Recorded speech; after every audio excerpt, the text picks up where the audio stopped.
Spencer Callahan is the one to see. Call 387-2323. LA filing number 16-7970. WNXX, Jackson, KNXX, Donaldsonville, and WDGL HD2 Baton Rouge. This hour brought to you by Spencer Callahan Injury Lawyers, LA 21-12681.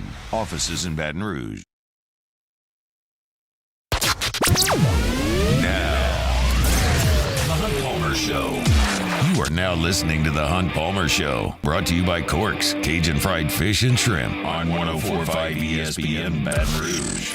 Locking down the middle of the day. Live from the Mercedes-Benz of Baton Rouge studios. This is Hunt Palmer.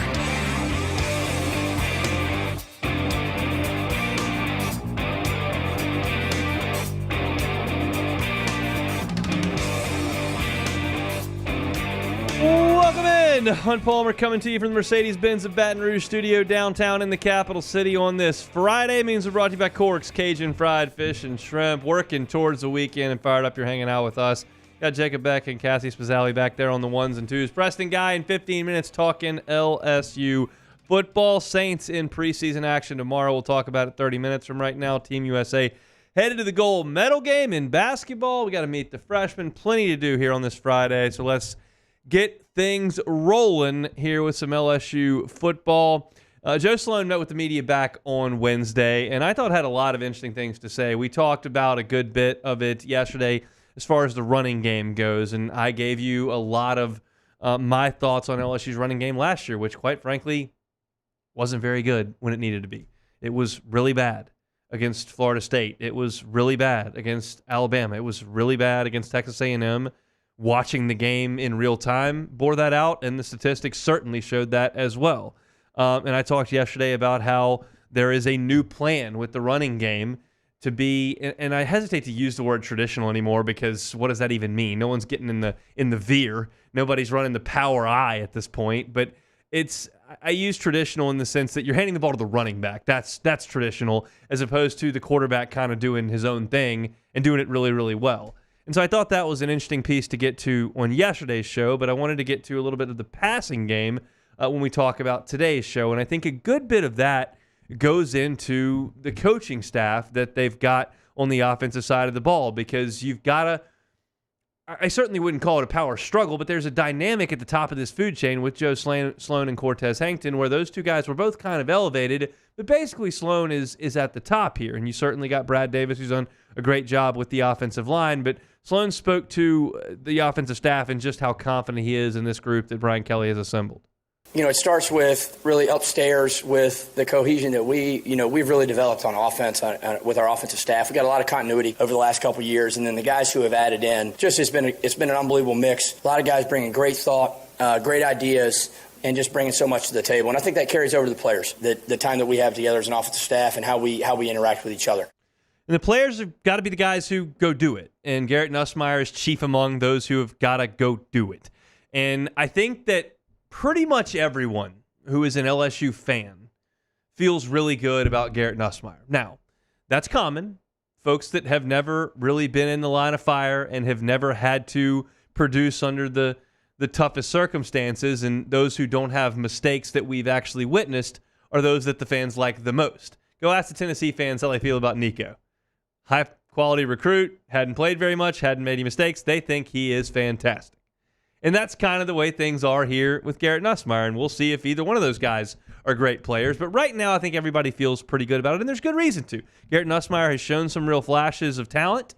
He played very well, I thought, in the bowl game. Certainly led a drive that was really impressive to win that game back on January 1st. And now it's his opportunity to take the reins of the entire offense. And Joe Sloan talk about his first-year starting quarterback.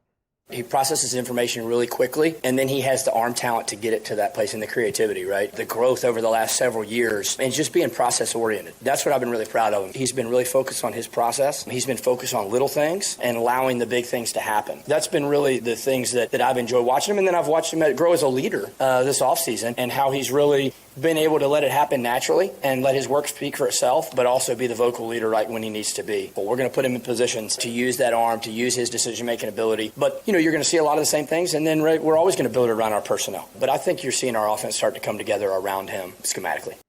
There's no question that Joe Sloan and Garrett Nussmeier have a really good relationship. While Mike Denbrock has moved on and it's technically a new offensive coordinator calling plays and running the show, it's not like this guy's new to the program. He obviously was the quarterback's coach the last couple of years, and Garrett Nussmeier has taken to him, and they've got a really, really good working relationship, and the two of them got an opportunity to really showcase that in the month of December leading up to the bowl game where Mike Denbrock was already gone and Jaden Daniels had decided not to play, and it was all of a sudden, okay, Joe Sloan and Garrett Nussmeier, here's your ball game. Go get it. And Sloan spoke to his relationship with Garrett.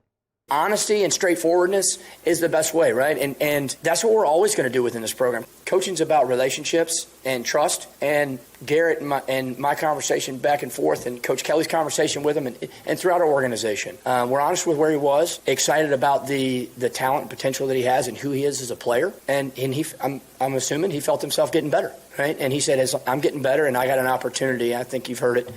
I think this place means a lot to him. His teammates mean a lot to him, and that was important to him. So I'm proud of him for that fact, and proud of how he's worked, and I'm excited for him. I'm going to get to the wide receivers and tight ends here in a second, but let's stay on quarterback here for the time being. And I've never been in a position group with a football team. That was a little beyond 8th grade football where I stopped. But I understand that there are dynamics at play in those position rooms. I work pre- and post-game with a guy who adored everyone in his defensive backs group. That's Brandon Taylor.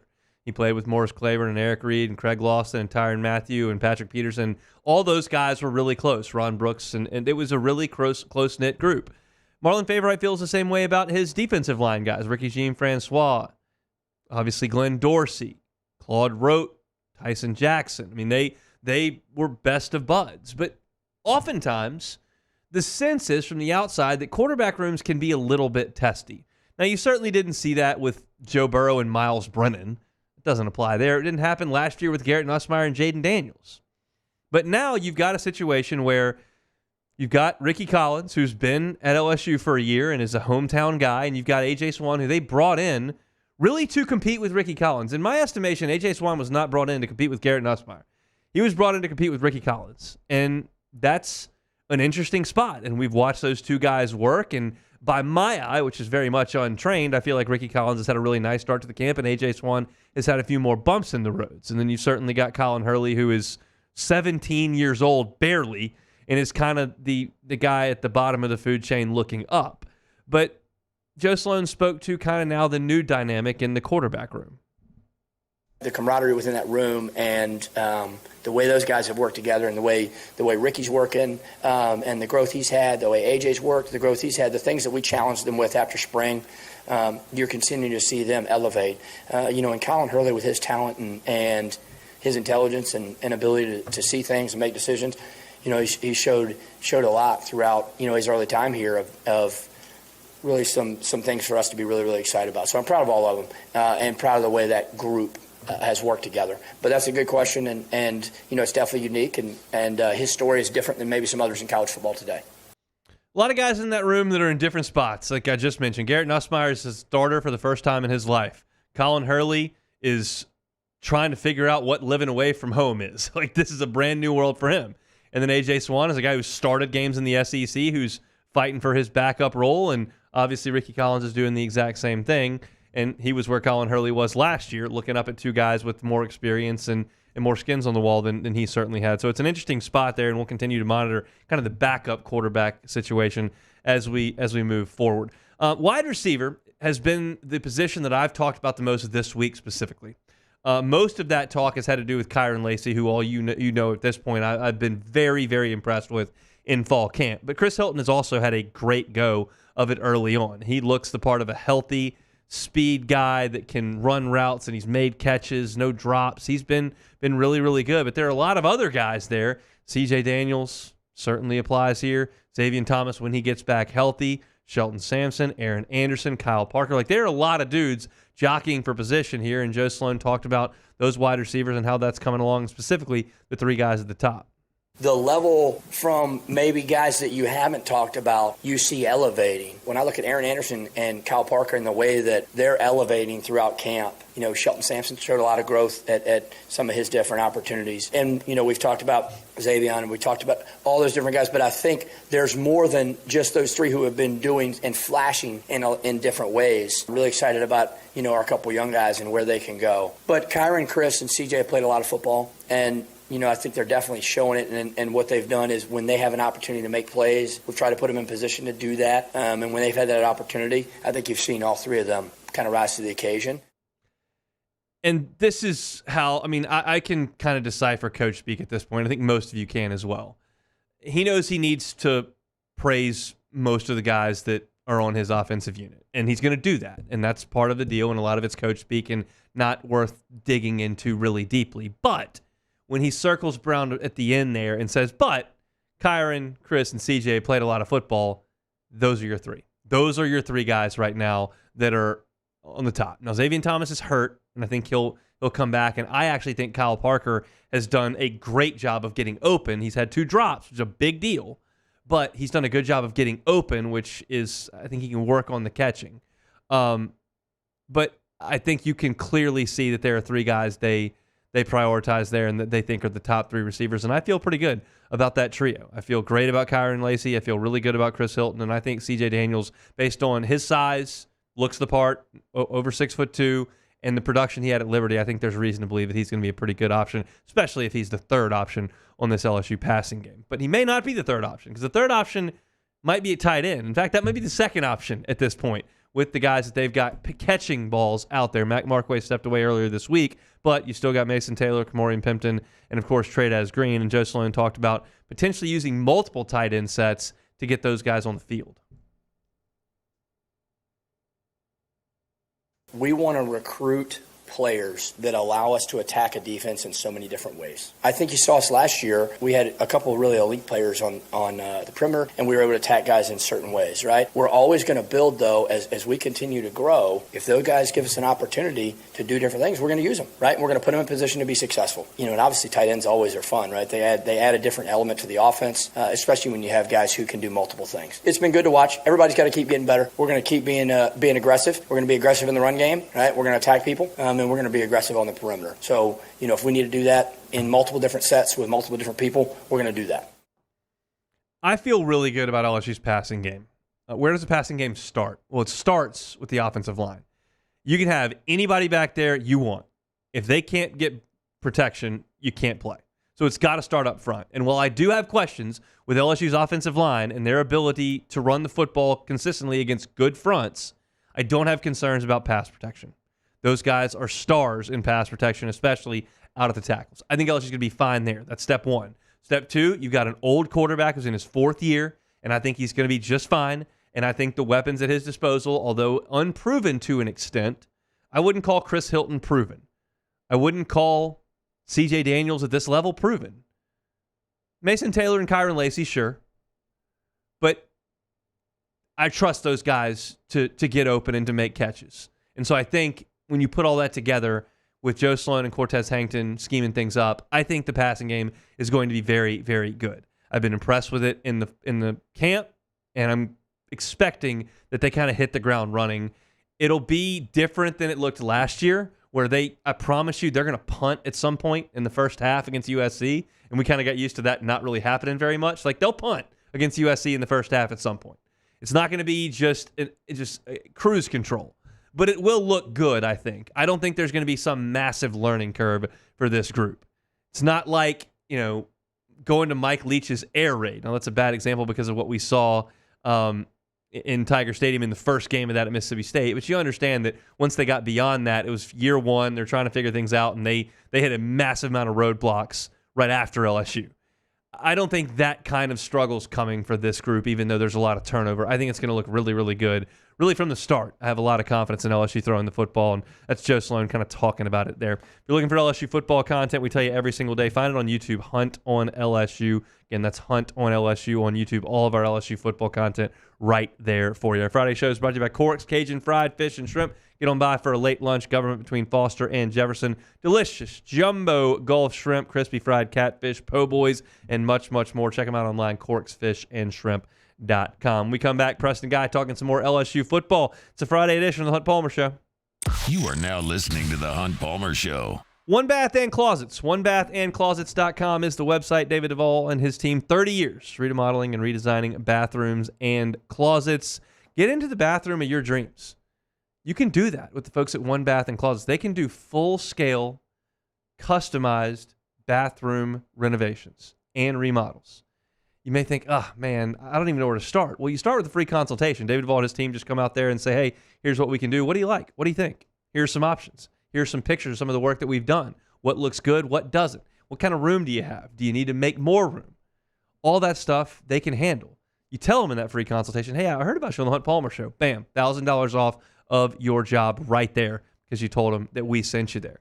And then they start your process. And they're not going to get it all done, get to the next job, and then you call them and say, hey, this is falling apart here. Can you come back and fix it? And then 2 weeks later, they're, nope, not going to happen. They're going to do it right the first time and leave the competition behind. If you're thinking, I can't really pay for that. Well, they have financing options as well, plus that $1,000 off that you're going to get from us sending you there. Give it a shot. Get into the bathroom of your dreams and let One Bath and Closets handle it from start to finish. Go to the website, onebathandclosets.com. Check out the testimonials. Check out the pictures of their great work. Get the free consultation and move forward looking for the bathroom of your dreams today. It's One Bath and Closets. They're online at onebathandclosets.com. Our listeners fire off their opinions on the jimsfirearms.net hotline at 499-1045. Keep listening for your next chance to shoot us your thoughts with the jimsfirearms.net hotline on 1045 ESPN Baton Rouge.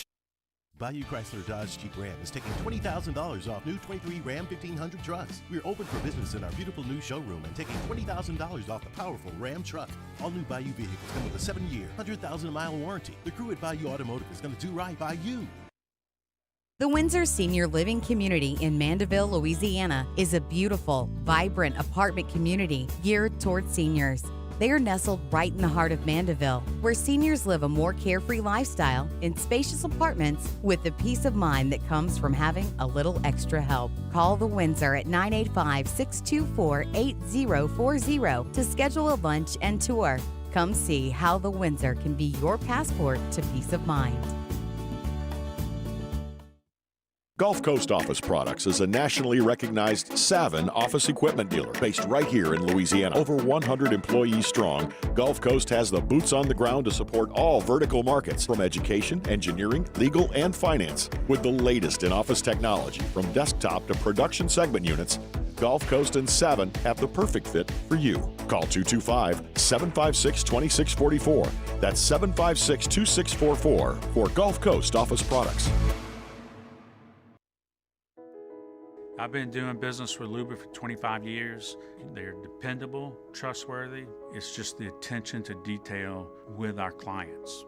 Our folks have years and years of experience. They're highly trained professionals, but many companies have that asset. What I'd like to think makes Luba a bit different is that we use those talents in a way that truly is dedicated to serving the needs of the folks who depend on us.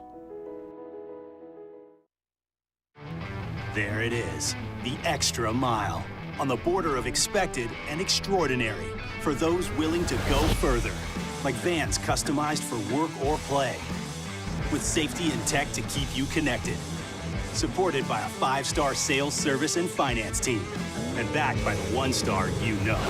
So go the extra mile.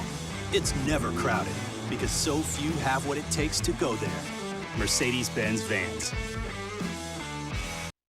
Dylan Cruz here to tell you about Six Rings Baseball and Softball Camp. If you live on the North Shore and play ball, go to Six Rings Camps with former LSU assistant coach Dan Canaveri. His knowledge is second to none, and your child will improve and have fun doing it. Camps were held at Coquille Park and Six Rings Academy in Covington with 4 sessions over the summer. Full day and morning only sessions are available from ages 7 to 13. Go to sixringsbaseball.com or call 985-206-9096. Learn the game to love the game. Gulf Coast Bank and Trust is giving our customers the power to bank anywhere, anytime during this challenging event. And we're right there with you. Our mobile banking app is a... Matt Scona inviting you to join us for Friday's AFR, presented by Don Juan Cigar Bar. The Right Radio Hour is returned. Terrio's in studio, and we'll get you set for Saints Cardinals preseason game number 1, 3 to 6, 104.5 ESPN Baton Rouge.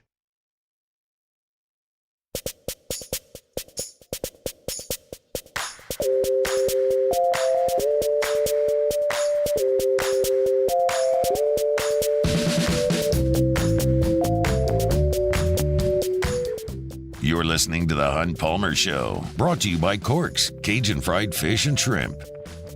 Went down to the cafeteria earlier to grab a Coke for the show. Goo Goo Dolls As you was jamming down there. Really set the mood for a Friday afternoon. Oh, yeah. Just gotta love the. Have you ever even heard of the Goo Goo Dolls? Yes, I have. Okay, good. I just figured that might have been well before your time. I mean, that's the 90s, man. What year were you born? 2003. Exactly. I was in high school. That's all right. She still knows music. I mean, the Goo Goo Dolls. What a legendary group. Preston Guy, probably a huge Goo Goo Dolls fan. I'm just throwing it out there. Preston, are you a huge Goo Goo Dolls fan? I'm not a huge Goo Goo Doll fan, but I am, unlike this kid you have on your show who was born during Nick Saban's championship run. I am of the age to be familiar with the Goo Goo Dolls. Growing up, admittedly, I was probably more of, it's cringy, but we all had that, like, emo music phase in the early 2000s. You know what I mean? Like, My Chemical Romance. Like, that Death was like Cab for Cutie? Music. What's that? Death Cab for Cutie? Yeah, all that stuff. You know what I'm saying, man? And then, of course, like Eminem and all that stuff. But no, I can't say Goo Goo Dolls specifically, but I'm familiar with them. All right, I'm glad to hear that. Let's talk a little football. Full steam ahead, week and a half into camp. I'm curious, since last time we talked, we've seen 2 or 3 more practices. How are you feeling in big picture? We'll talk positions specifically, but big picture on the defense.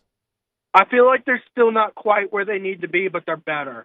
You got to have a defense that ranks in the top 50 to kind of be competing for a playoff team.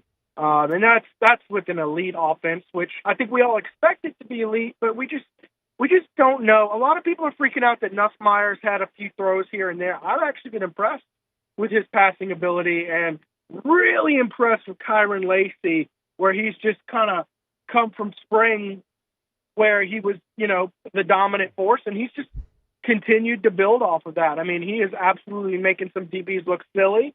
That's not to say that some DBs aren't making plays here and there, but and it's not even to say that they're making more plays than they were last fall camp. But I still would like to see them win a few more reps, have it look a little more like you can't see that there's clearly one unit ahead of the other. That would make me feel comfortable. But that being said, there certainly seems to be some scale tipping toward, more balance on this team. Where's your biggest concern on defense? Oh, I mean, I would say that defensive backs have passed up defensive line by a little bit. Just the sheer fact that, you see these one-on-one drills and they're getting beat. They're getting, they're losing their battles, whereas we haven't quite seen the defensive line go up. Also, when we do see the defensive line, they're going to be lining up against what we consider the best offensive line unit in the country. And while we consider this wide receiver unit good, I don't know that we can call them the clear-cut number one receiving unit in the country. I just think they're pretty darn good. You know what I mean? So that is where, but they're both pretty close, D-line and defensive back. The next closest to those two is a pretty wide margin between them, I'd say. So when we look at the defensive backs, if that's the biggest red flag that you have at this point in camp, where's kind of the pecking order with who you feel good about? It probably starts with Stamps, but then you've got Woodland and Ryan and Zy Alexander's health. I mean, where are we on all that? Man, Deshaun Spears looks like a specimen, doesn't he? Yes. And for those listening, that's Deshaun McBride is what he signed as. Yep. He changed his name to Spears when he turned 18. It reminds me, do you remember when Patrick Peterson signed? Patrick Johnson. He was Patrick Johnson. And I remember being a young fan and thinking to myself, where the hell is Patrick Johnson, man? They keep talking about this Peterson bum who must be a walk-on. That turned out to be the Patrick Peterson, one of the greatest defensive backs in LSU history. Anyways, funny story. So, yeah, I actually really like the second-team defensive backs as a whole. There's a lot I'm liking out of them. Ashton Stamps has been a bright side, although he's having to roll with Kyron Lacey quite a bit. Every time. I've noticed that. He's with Lacey every time, which is good for him, but it's a tough way to get good film out there for the fans on Twitter. Yeah, that's the thing is, like, you keep on seeing that, but then you look up and you're like, oh, well, I guess he's pretty good. I guess Kyron Lacey's doing pretty good. Because, man, the second-teamers, man, I like that whole unit. I like Juwan Johnson. I like Kylan Jackson. I can't imagine that, I guess it's 5 defensive backs considered starters now. I can't imagine that all 5 don't start any games this year. All right, I'll ask you an unanswerable question, and we'll just kind of get your thoughts on it. Zy Alexander's got a brace on. He's doing a little bit more every day, but, like, what do we think about his availability and his ability to play once he gets out there? I mean, they say he's cleared, but he's certainly not running with the ones. Yeah, and here's the thing. I would feel better about this if this was like, a Tre'Davious White coming back from injury, and last year he was the lockdown corner, and, they just want to keep him safe. We're really talking about a guy who, albeit was your number one corner last year, a guy who really wasn't good last year. Nobody on this defense was good. I'm not bullying him or anything, picking on him, but I'm like, there's not a single soul who participated on this defense a year ago who you're sitting here and you're saying, yeah, he doesn't need reps. Keep him healthy. That's where my cause for concern comes in is he really actually that healthy and cleared, or are you really nervous to throw him out there and see it? Because it's not like he's just a plug-and-play guy. He's a guy who struggled last year. He's a guy who you need to see. Has Ashton Stamps really passed him up since then? It's a legitimate question. Yeah, I would say unless he's out there in full pads performing at a very high level, I don't expect him to be a starter at this point. In fact, I wonder if he cracks the top 2 lineup at first. You know what I mean? Like, is he actually going to be healthy enough to be there? You're in your top 4 corners. We'll have to see. I don't know. Are you okay with Sage Ryan running with these USC wide receivers for 4 quarters in 3 weeks? It's a pretty scary thought, but honestly, at times last year he was your best DB, if we're just being honest. I know a lot of people kind of looked at him as a 5-star, and it didn't really pan out as a 5-star career so far, and they wrote him off and they're tired of him, but at times he was best. He's cross-training at both safety and corner, which I think is a good thing to have a veteran guy with that kind of flexibility to move around. I also think safety is a lot deeper with young, talented players than corner at this point, because both, Kylan Jackson and Deshaun Spears were both there for spring and both played very well. So, I think any corner I see out there scares me against USC receivers. Yep. It's not that Sage Ryan is the wrong answer. It's that I just haven't seen it yet. Good thing there's free tailgating liquid for the folks at the tables across the street from Allegiant before they go into the stadium. It's going to be nerve-wracking to sit down there and watch that LSU defense at the beginning. Is there a chance that LSU can develop a little bit more pass rush this year than they did last year? Yeah, well, they're going to have to. I don't, the scary part about it, that situation is that, well, you had a pretty dreadful pass rush last year. You bring all those defensive ends back.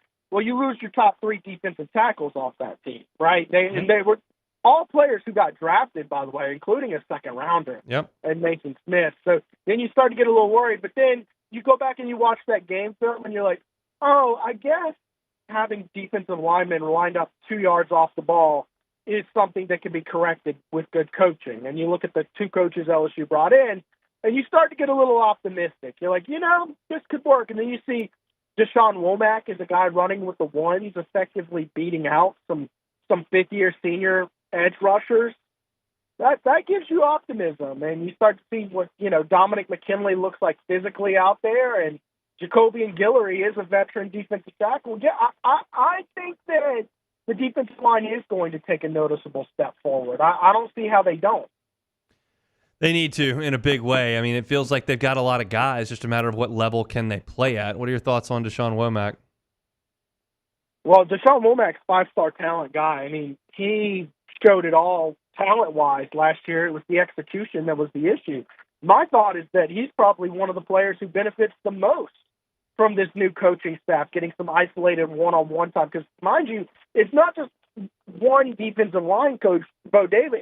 They also brought in people to coach the defensive end. So he's going to have a lot of personal one-on-one time to really work this out. I think that, man, he's the one who could probably benefit the most. Savion Jones, there's an argument, but I think I was really high on Savion Jones out of high school. I think at this point, Womack's probably the most talented edge rusher you've got. I know YouTube show's back up and running. Tell the folks where they can find it for some LSU football talk. That's right. We're back up and going this week. As y'all know, we do a live podcast during football season only. Y'all don't want to hear from me once a week for an hour on football all year long. I know y'all don't. So we're back. Me and Zach Nagy, publisher at SportsIllustrated.com, co-hosting it. Y'all can check it out on the the Tiger Bait YouTube channel Mondays nights at 8 p.m. I'd love to have all y'all in there in my chat. We'll see you every Friday, and we'll be tuning in on Mondays. Thanks, Preston.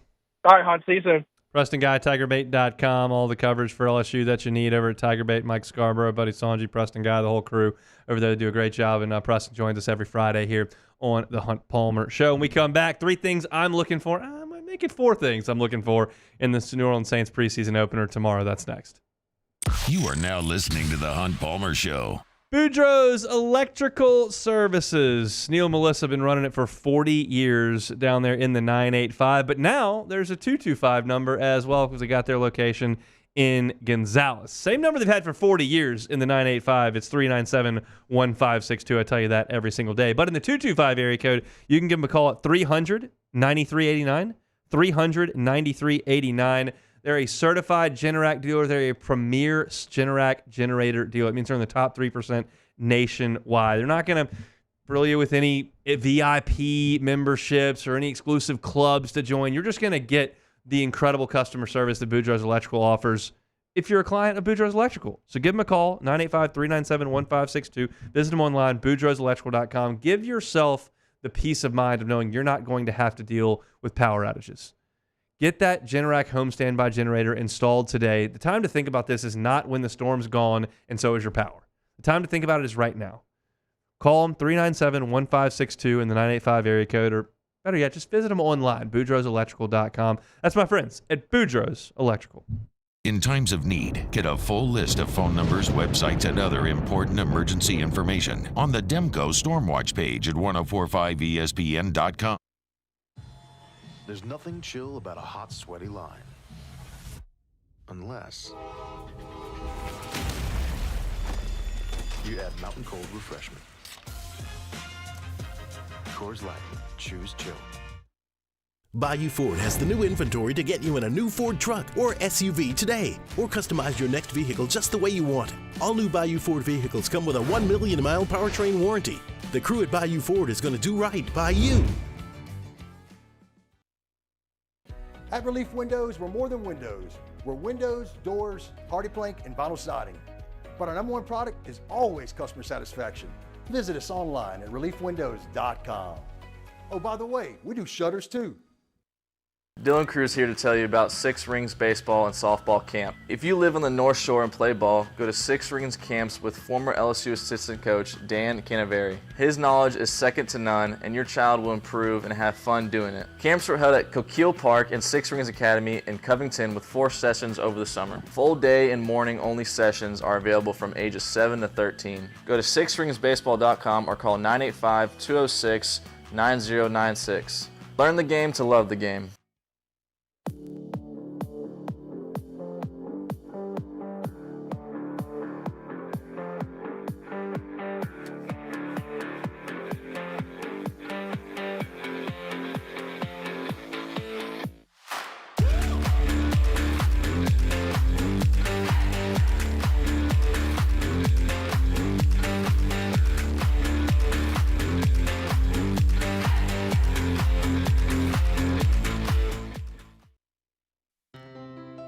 When it comes to ending cancer, we push forward, always working together for you. That's why our cancer experts at Ochsner have clinically integrated with MD Anderson Cancer Center. This means advanced cancer care, including access to life-saving clinical trials and integrating care to treat the whole you. Introducing Ochsner MD Anderson Cancer Center. Long live you. Breck teamed up to reimagine your parks, and you imagined big.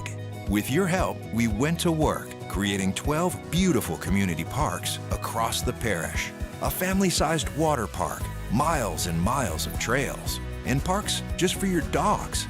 There are more places to splash, to explore, to run wild, and even soar. You imagined, we delivered. Gold.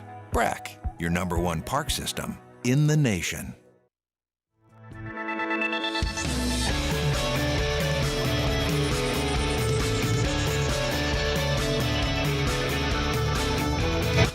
Monday's OTB. We'll recap preseason game 1 for the Saints and scrimmage 1 for the LSU Tigers. Plus, all the action with a brand new weekend winners. Off the bench, 7 to 10 a.m., 104.5 ESPN.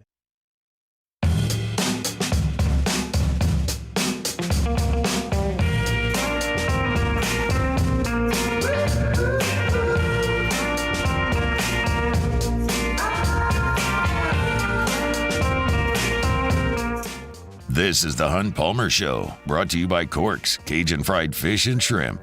We got real problems in the chat. Yeah. Real problems. My guy Dustin B337 is hating on Slide by the Goo Goo Dolls. Oh, wow. Perhaps top 5 song ever. Wow. Perhaps.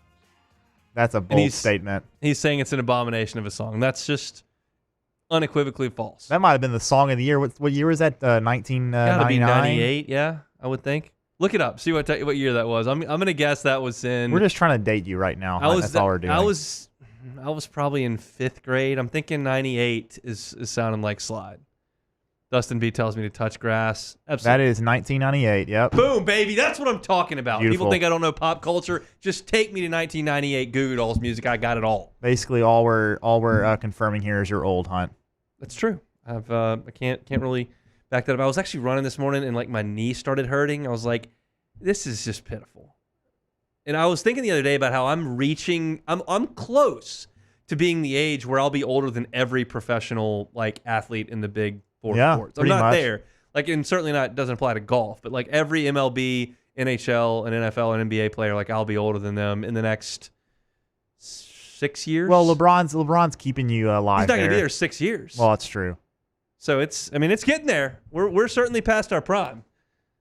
That's all right though. All right, let's talk Saints. Saints and Cardinals tomorrow in the preseason opener. These games, you're not really sure what to make of them for the most part. Like, I think my gut tells me it's a lot of inconsequential football with guys who aren't going to be on the team or never make an impact.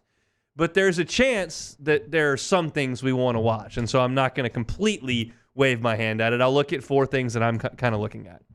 It starts with the offensive line needs to play. Okay? The offensive line stunk last year. It was terrible. They were signing guys off the street, plugging them in here and there. It was an abomination. You've got a rookie left tackle who's never played in the NFL, and you've got a right tackle who needs to play. Holding Trevor Penning out in the thought that he might get injured is a complete waste of everyone's time. If Trevor Penning gets injured and he's not the starting right tackle, he may not be the starting right tackle if he's healthy. So you got to figure out if he can do it. So I see no possible reason to sit Trevor Penning tomorrow. Sure, you want to sit Aaron Rodgers tomorrow? Fine. You think Mahomes can sit out the first preseason game? Travis Kelce? Sure. Trevor Penning, put on some pads and go play. Good or bad, you need to see it. These reps to me are important. I think probably more important than day-to-day reps in practice. Like, this is playing against a guy trying to win a job. Like, send him out there. And I don't think that Eric McCoy and Cesar Ruiz are exactly above playing in the preseason. These tackles that haven't played very much need to work with the guys who are veterans on the inside who know what they're doing. You don't even know who your left guard is. So they need to play the offensive line tomorrow. If they don't, that's weak. It needs to happen. On the defensive side of the ball, I'm going to see some Kool-Aid McKinstry. I'm ready to see. We don't know what Marshawn Lattimore's health situation is. I think they're going to sign Paulson Adebo to an extension here, but he's coming up on the last year of his contract. Alontae Taylor's playing in the slot. This is a guy you moved up to get, second round. I want to see him play, and I want to understand where the depth in that secondary is and just how expendable Marshawn Lattimore might be. Now, certainly, I'm not insinuating that I can figure out the entirety of Kool-Aid McKinstry's worth in one game in a preseason setting tomorrow. But I do want to watch him play, and I'm curious to see how that goes. Wide receivers. I got a feeling you're not going to see any Chris Olave and Rashid Shaheed tomorrow. That means everybody out there is fighting for a roster spot, by my estimation. Mason Tipton, Cedric Wilson, A.T. Perry, whoever's out there, whoever's healthy, everyone is out there fighting for a job. We figure the Saints will keep 5 wideouts. You wouldn't figure 6 would be the number. 5, assuming somebody can play special teams. And I think everybody beyond the first 2 is kind of lumped into a big group. So I'd like to see literally everybody that's playing wide receiver. You're not even going to have to wade through anything and wait for somebody to come out so that anybody can come in. Every rep by a wide receiver in tomorrow's game impacts who's going to make the roster. And I'm curious to see how that fits together. And then the last one is more big picture. I'm talking individual players here with the first 3. I'm talking Penning. I'm talking Fuaga. I'm talking Kool-Aid. I'm talking all these receivers I just went through. This last piece is it's more big picture stuff. What does the offense look like? I was talking to Ross Jackson earlier today. He hosts the Locked On Saints podcast, and he's going to do some writing for us at LouisianaSports.net, and he'll be at the game tomorrow. And I was talking to him about what he's seen in practices and kind of some of the things he wants to write about in regards to the new look of this offense. And you're going to see more motions. You're going to see more play action. You're going to see wide runs and wide zone runs that set up the opportunity for bootlegs and play actions that are a little bit slower developing but can create some bigger plays. These are all things that weren't necessarily pillars of the Sean Payton, Drew Brees, Pete Carmichael offense. It's going to look different. And I think most of us who watch football day in and day out, every Sunday, every Saturday, if you're talking college, most of us have an elementary understanding of the game. You're not getting into too much of 2-gap schemes and who's the shade and who's the 5 technique and what the levels of the read are and all that kind of stuff. You may have heard that, but you're not necessarily looking at it when you watch the game. You can see motions and understand that that's moving the defense. You can see some changes in the running game. I think there will be changes big enough so those of us who just watch the game on a rudimentary level will notice it. And I'm curious to sit back and watch all of that. Again, I understand entering this game on Saturday that very little of what goes on is going to impact weeks 1 through 17, weeks 1 through 18 of the season. But there are some things in the course of trying to write this organization that we'll get a look at. We don't get to go to camp. They pretty much lock all the cameras out. So we can see this offense for the first time. We can see Taliesin Fuanga for the first time.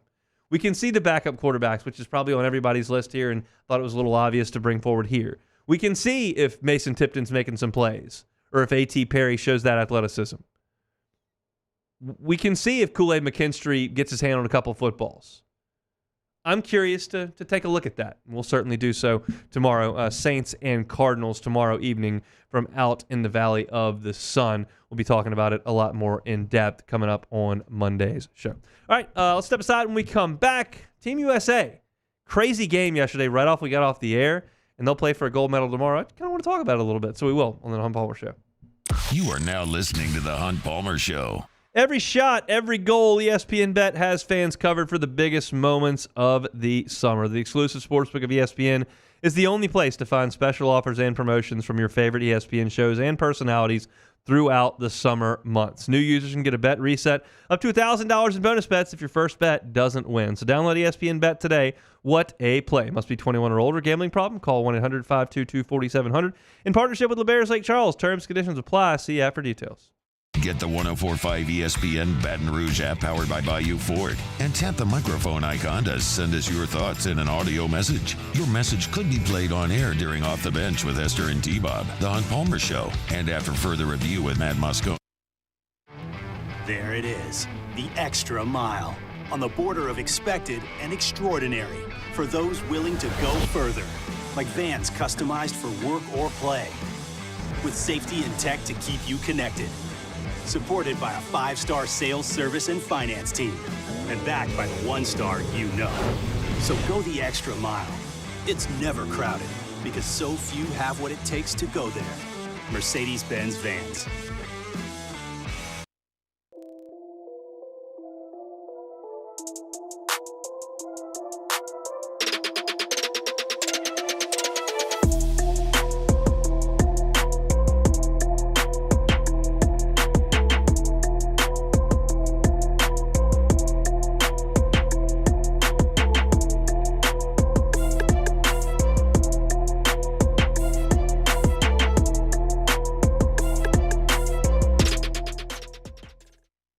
Electricity is all around us, and our families depend on it. Every day is sparked by the power of a cold drink or a warm meal, a movie night, and a comforting light at the end of a dark hallway. From sunrise to sunset, playtime to bedtime, our team is ready to take care of your electrical needs. Even in the case of an after-hours emergency, the light in your life shines brighter with Mr. Electric. Hey, it's Matt Moscone. For years, you've heard me tell you about Insurance Network of Louisiana, helping you find better coverage for less money. But it's not just for your home and auto. They also offer commercial property. So, retail stores, professional offices like doctors, dentists, attorneys, clothing boutiques. Insurance Network of Louisiana can find you better coverage for less money. They service the entire state of Louisiana, and they're local. So call today at 293-0450 or lainsurance.net. Jerry and Benny Payne began Central Plumbing Company out of their driveway in Tanglewood Subdivision.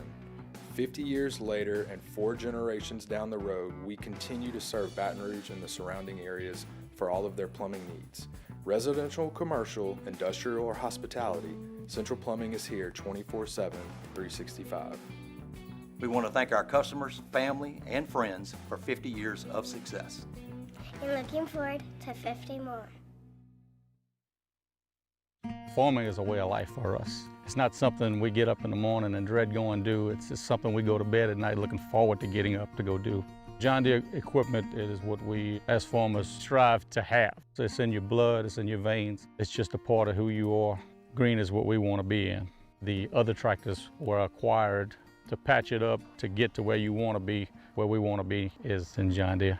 Matt Moscone inviting you to join us for Friday's AFR, presented by Don Juan Cigar Bar. The Right Radio Hours return. Terrio's in studio, and we'll get you set for Saints Cardinals preseason game number 1, 3-6, 104.5 ESPN Baton Rouge.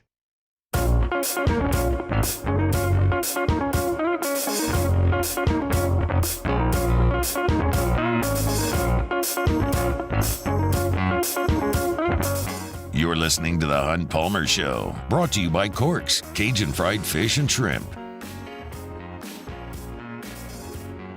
Closing up hour number 1 here. If you're looking for a po' boy in Baton Rouge, I just got a hankering for a po' boy. Like, where can I get a good one?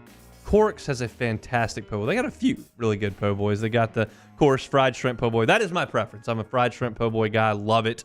Get the mayo and the lettuce on there. And I don't need tomato on my po' boy. I really don't. I can just go with the lettuce, a little bit of crunch with the crunchy fried shrimp. Fantastic stuff. A catfish po' boy as well. They can handle that for you. If you're looking to feed the office, got a birthday party, tailgate party, basically looking to feed in bulk, catering orders, Corks can absolutely help you out with that. Check them out at corksfishandshrimp.com. You can see all the offers right there that they have for you. Give them a little bit of notice, and they can certainly help you out with all of that. And we appreciate Michael, Paul, the entire crew over there at Corks for being with us each and every Friday. Coming up on 2 years now. that we've had Corks as our Friday sponsor, and certainly do appreciate them very, very much.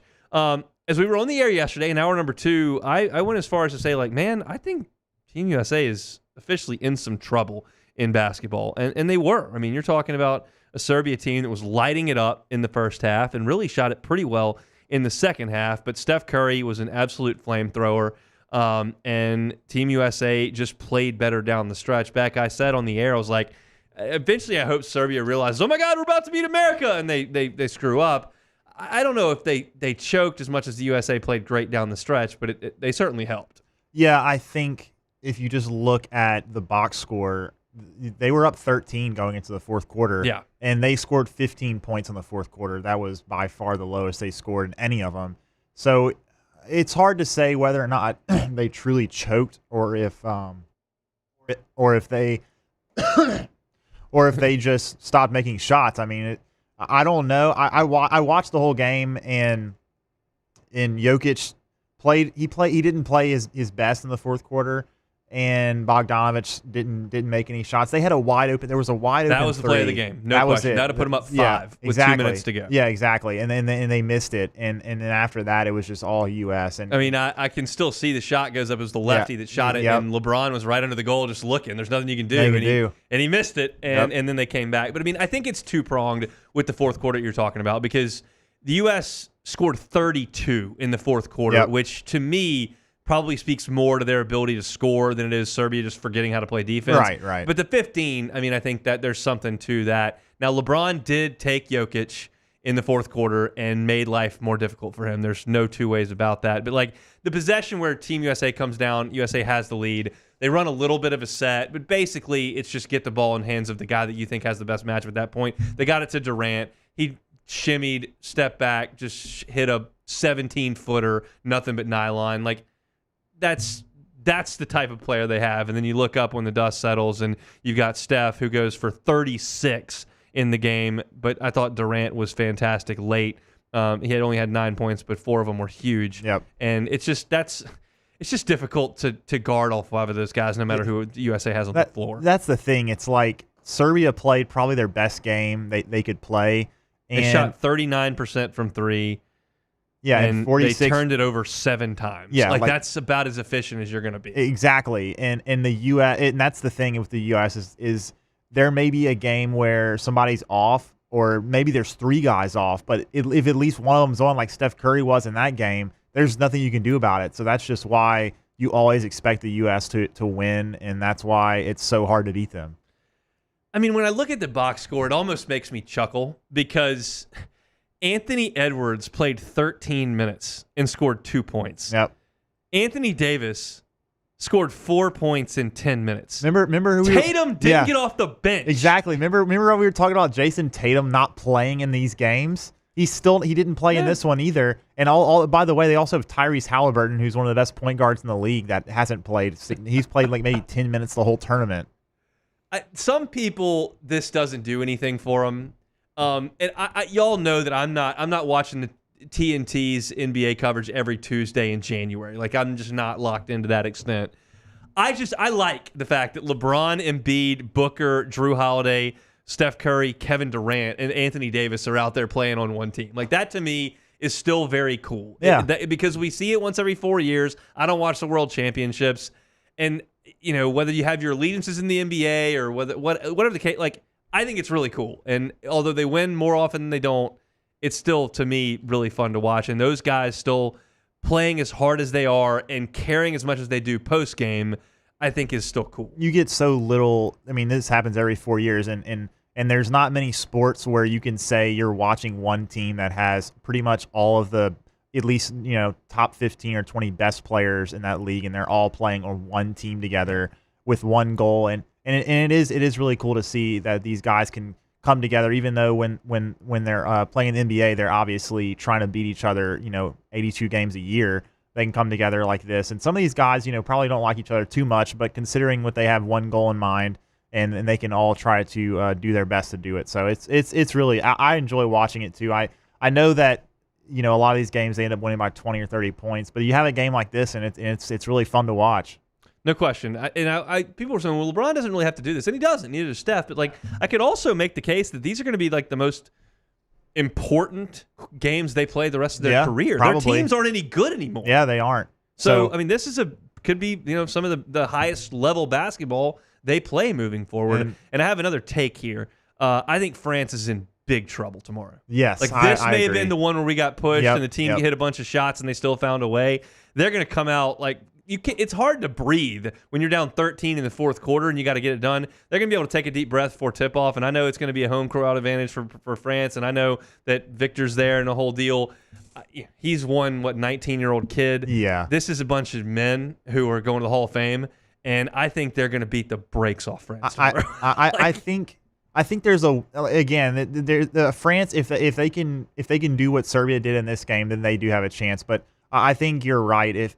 If the U.S. had won this game by maybe 15 or 20 points and it wasn't close at any point, maybe I give France a better chance. But I think now that there's not going to be any let up for the U.S. in this gold medal game. Just absolutely. I mean, those guys are going to relish the chance to turn that place silent, and I think they're going to do it in a big way. Like I don't know what the number is on the game tomorrow, but I think Team USA is going to roll in that game coming up tomorrow for the gold medal over in Paris. That's it for hour number one. If you missed any of it, catch it on demand at 1045ESPN.com's on demand tab or wherever you find your sound. We'll meet the freshmen going up after Sports Center. One more hour to go this week in the Hunt Palmer Show.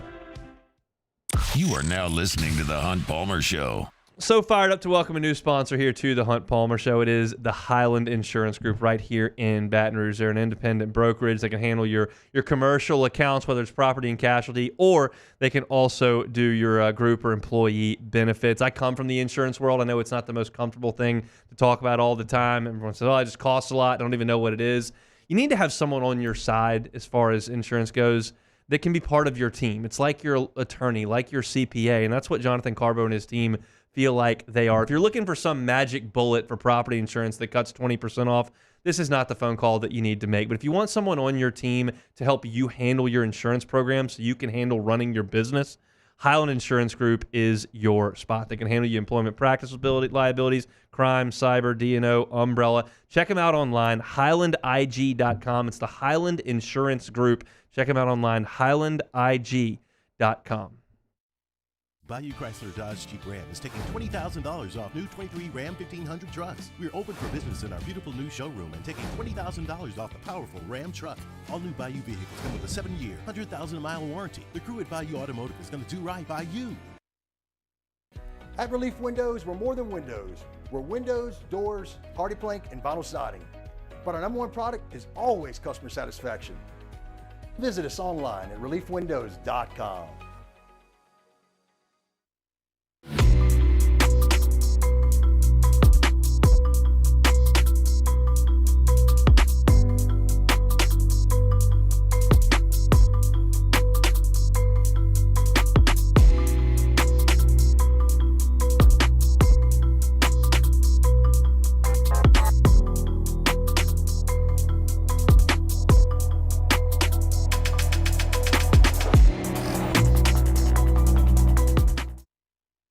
Gulf Coast Office Products is a nationally recognized Savin office equipment dealer based right here in Louisiana. Over 100 employees strong, Gulf Coast has the boots on the ground to support all vertical markets from education, engineering, legal, and finance. With the latest in office technology from desktop to production segment units, Gulf Coast and Savin have the perfect fit for you. Call 225-756-2644. That's 756-2644 for Gulf Coast Office Products.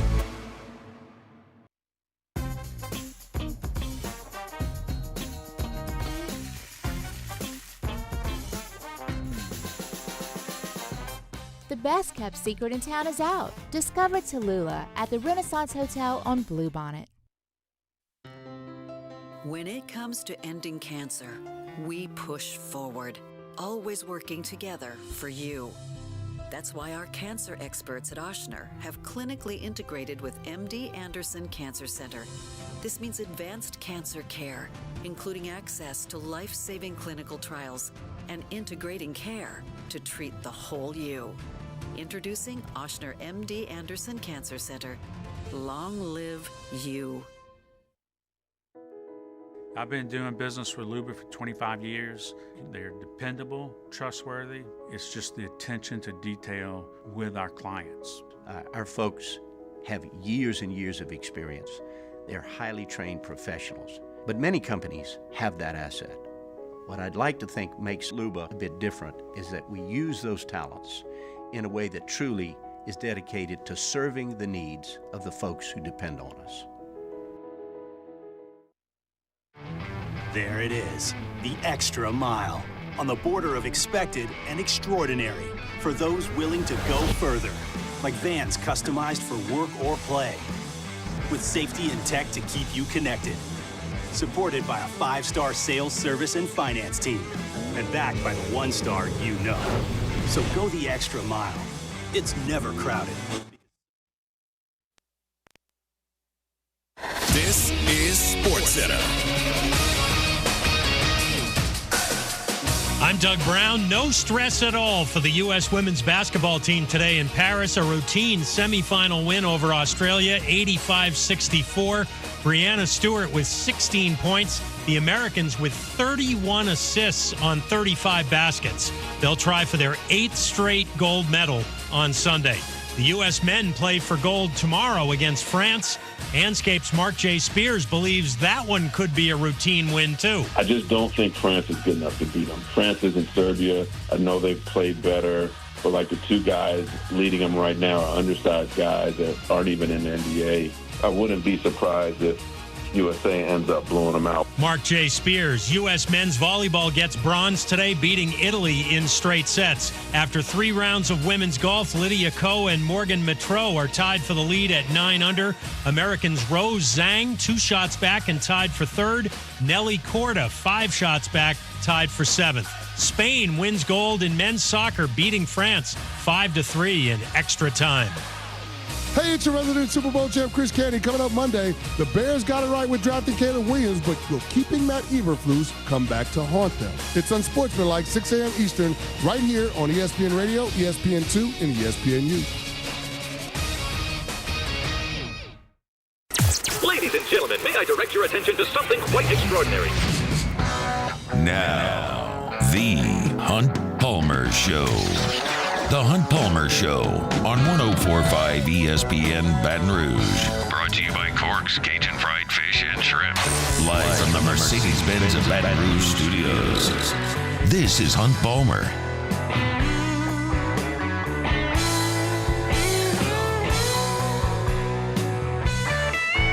One more hour to go here. Friday edition of the Hunt Palmer Show. Presented by Cork's Cajun Fried Fish and Shrimp. Watching some 2-on-2 beach volleyball there. That's like the longest running event of the Olympics. They started like right out of the chute. Yeah. They're still going. Basketball is kind of the same way.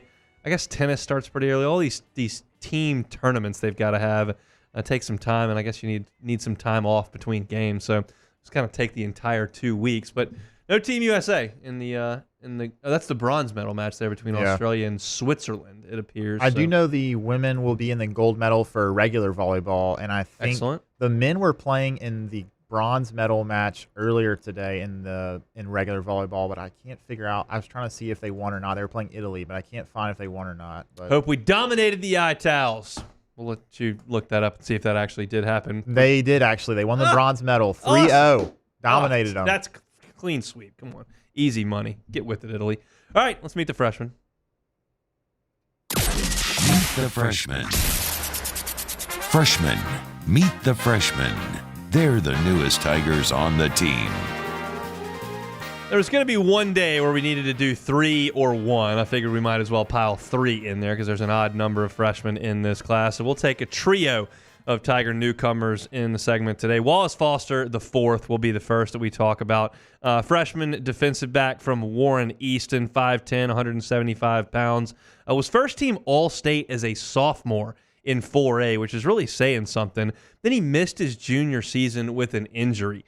Came back after the injury and had a strong summer on the camp circuit. Was really good at LSU's camp as well. Ended up rated a 3-star by every single service. He is one of the guys that you go out to practice and you go, he needs to add weight. I mean, that's evident from looking at Wallace Foster, and that's okay. That's to be expected from a lot of the freshman corners. That just Corey Raymond prefers guys that are long and lean at corner. They'll fill them out in time. They're not generally going to ask a lot of true freshmen to go out there and play. Now it looks like P.J. Woodland very well may be out there pretty quickly. Wallace Foster, I don't think, is on that same trajectory. He's a guy that they've brought in to be a developmental player, and that happens all the time. Remember, Greedy Williams redshirted his first year at LSU. I'm not here telling you that Wallace Foster's a surefire All-American and second, third round pick, but he's not going to follow the Patrick Peterson path here. He's not necessarily going to follow the Tre'Davious White, Derek Stingley path. He's going to take some time to develop, but he's a guy that they really like. They loved his ability at camp. He's been a productive player in the state of Louisiana when he's on the field in high school, and they'll see him as he kind of develops and moves forward. So Wallace Foster, the first freshman of today. Ethan Callaway is the second freshman offensive lineman from Mooresville, North Carolina. He's a big boy, 6'7", 315 pounds. Stop me if you've heard this before. Well, don't, because I want to keep going, but you have heard this before multiple times in Meet the Freshman. This offensive line prospect was a basketball player. Same thing with Weston Davis, same thing with Ori Williams. This is a recurring trend in these Brian Kelly, Brad Davis high school recruiting battles. And Callaway at 6'7", 315, his whole life was a really good basketball player. He became a really solid football player. He only played 2 years of varsity football, though, in high school. Still was a four-star by On3 in Rivals, was a top 20 offensive lineman by On3, was recruited by Nicholls State, NC State, Penn State, Florida, went to the U.S. Army All-American Bowl as well. And look, he was a really impressive looking prospect when LSU grabbed him out of North Carolina. I think still is. I mean, you look out there, he very much fits in with this LSU group of offensive linemen. He's tall, he's lean, and he moves pretty well. I will tell you this. I've seen 2 days worth of one-on-one reps with the pass rushers going against the offensive linemen. Callaway struggled. He's struggled mightily, and that is to be expected when you are a 2-year high school football player stepping in there against dudes rushing the passer. You're taking reps with guys who are now every bit, your physical equal. They're not going to be 6'7", but every bit your physical equal, and he's having to learn. But it's a lot easier to learn to set in pass protection and to use your hands and your body and to get stronger than it is to learn to be 6'7", 315 with basketball feet. Like, you get the point? Like, that's the profile that Brad Davis is absolutely looking for. So we've seen a couple of guys, Weston Davis, Cohen Eccles, work with the with the second team as true freshmen. Ori Williams, Ethan Callaway, some of those guys are with the 3s and the 4s at this point. But he's certainly a really well thought of prospect that a lot of guys and a lot of teams were after, and LSU gets Ethan Callaway. So he'll be a little bit of a developmental project as well. The last freshman of the day in our trio on this Friday is Aaron Burrell. If you're going, Aaron Burrell, I don't remember him. Linebacker and wide receiver. I don't remember Aaron Burrell. He's the kicker. He's the kicker in this class, and he hails from the 3-1-8. 3-1 great. He is a Parkway Panther up there in Bossier, where Brandon Harris Marshall played their high school football. Also, where Hunt Palmer played his second JV basketball game ever. Parkway High School. But Burrell, 6'2", 180 pounds, was the number 1 place kicker in the country. Coming out of high school by 24/7, was the number 2 place kicker in the country by On3. So that's pretty high praise by 2 different recruiting services. Have you got to see him kick at all? I have seen video of him kick. Okay. I have not seen that in person.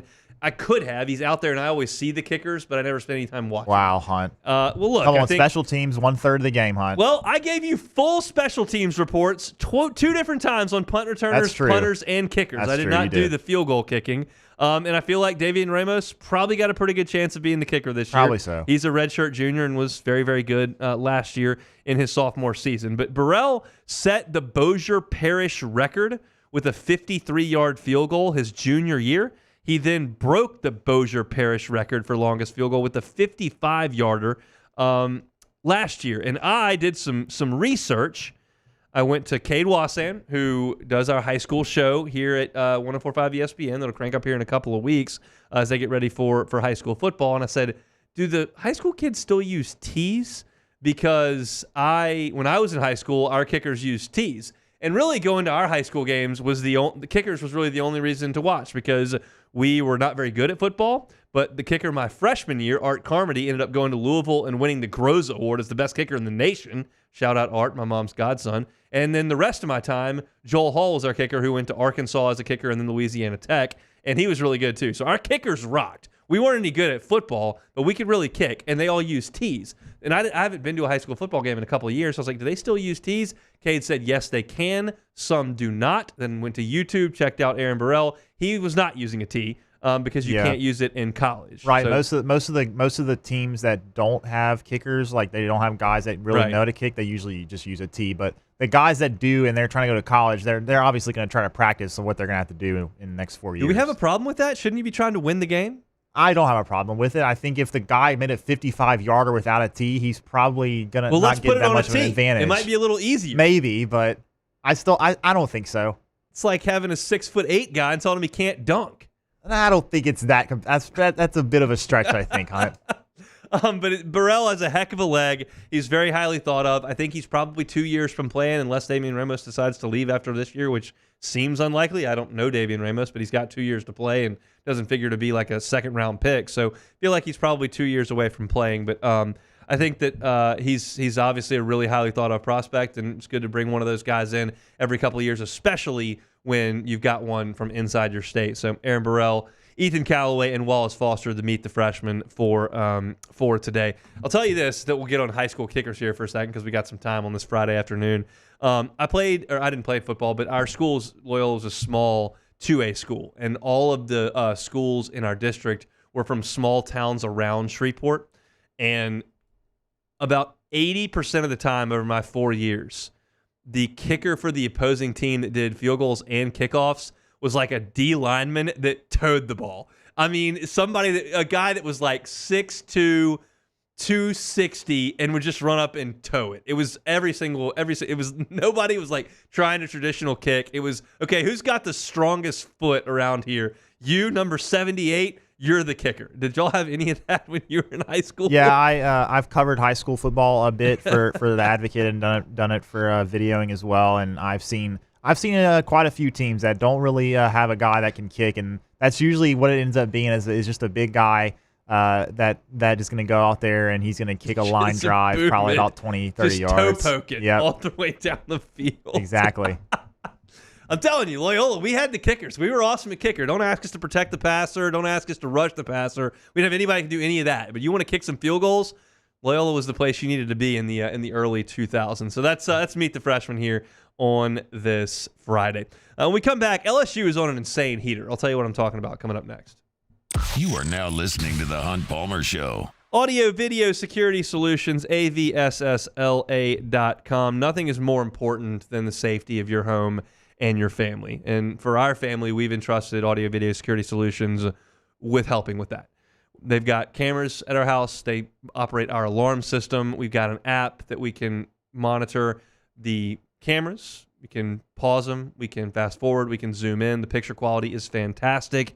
And if we ever need to go back and rewind, you can do that. And we never pay any cloud storage fees with Audio Video Security Solutions. We also have the ability to set and deactivate our burglar alarm through our app with Audio Video Security Solutions. If that's not something you've considered, but you're thinking, that might be a good idea, Mitchell Fisher and his team at Audio Video Security Solutions need to be your only phone call. 225-439-7920.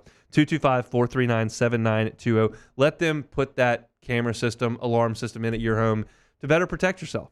It's Audio Video Security Solutions. I always tell you, check them out online, avssla.com. Again, that website, avssla.com. Our listeners fire off their opinions on the jimsfirearms.net hotline at 499-1045. Keep listening for your next chance to shoot us your thoughts with the jimsfirearms.net hotline on 1045 ESPN Baton Rouge. There it is, the extra mile, on the border of expected and extraordinary for those willing to go further, like vans customized for work or play, with safety and tech to keep you connected. Supported by a 5-star sales, service, and finance team. And backed by the 1-star you know. So go the extra mile. It's never crowded because so few have what it takes to go there. Mercedes-Benz Vans.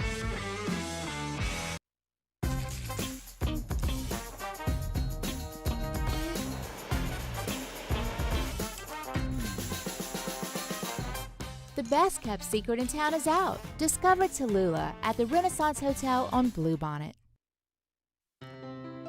When it comes to ending cancer, we push forward, always working together for you. That's why our cancer experts at Ochsner have clinically integrated with MD Anderson Cancer Center. This means advanced cancer care, including access to life-saving clinical trials and integrating care to treat the whole you. Introducing Ochsner MD Anderson Cancer Center. Long live you. The Windsor Senior Living Community in Mandeville, Louisiana is a beautiful, vibrant apartment community geared towards seniors. They are nestled right in the heart of Mandeville, where seniors live a more carefree lifestyle in spacious apartments with the peace of mind that comes from having a little extra help. Call the Windsor at 985-624-8040 to schedule a lunch and tour. Come see how the Windsor can be your passport to peace of mind. Breck teamed up to reimagine your parks, and you imagined big. With your help, we went to work, creating 12 beautiful community parks across the parish. A family-sized water park, miles and miles of trails, and parks just for your dogs. There are more places to splash, to explore, to run wild, and even soar. You imagined, we delivered. Gold. Breck, your #1 park system in the nation. Electricity is all around us, and our families depend on it. Every day is sparked by the power of a cold drink or a warm meal, a movie night, and a comforting light at the end of a dark hallway. From sunrise to sunset, playtime to bedtime, our team is ready to take care of your electrical needs, even in the case of an after-hours emergency.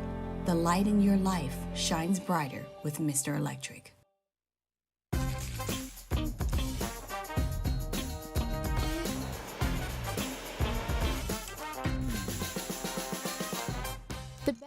Monday's OTB. We'll recap preseason game 1 for the Saints and scrimmage 1 for the LSU Tigers. Plus, all the action with a brand new weekend winners. Off the bench, 7 to 10 a.m., 104.5 ESPN.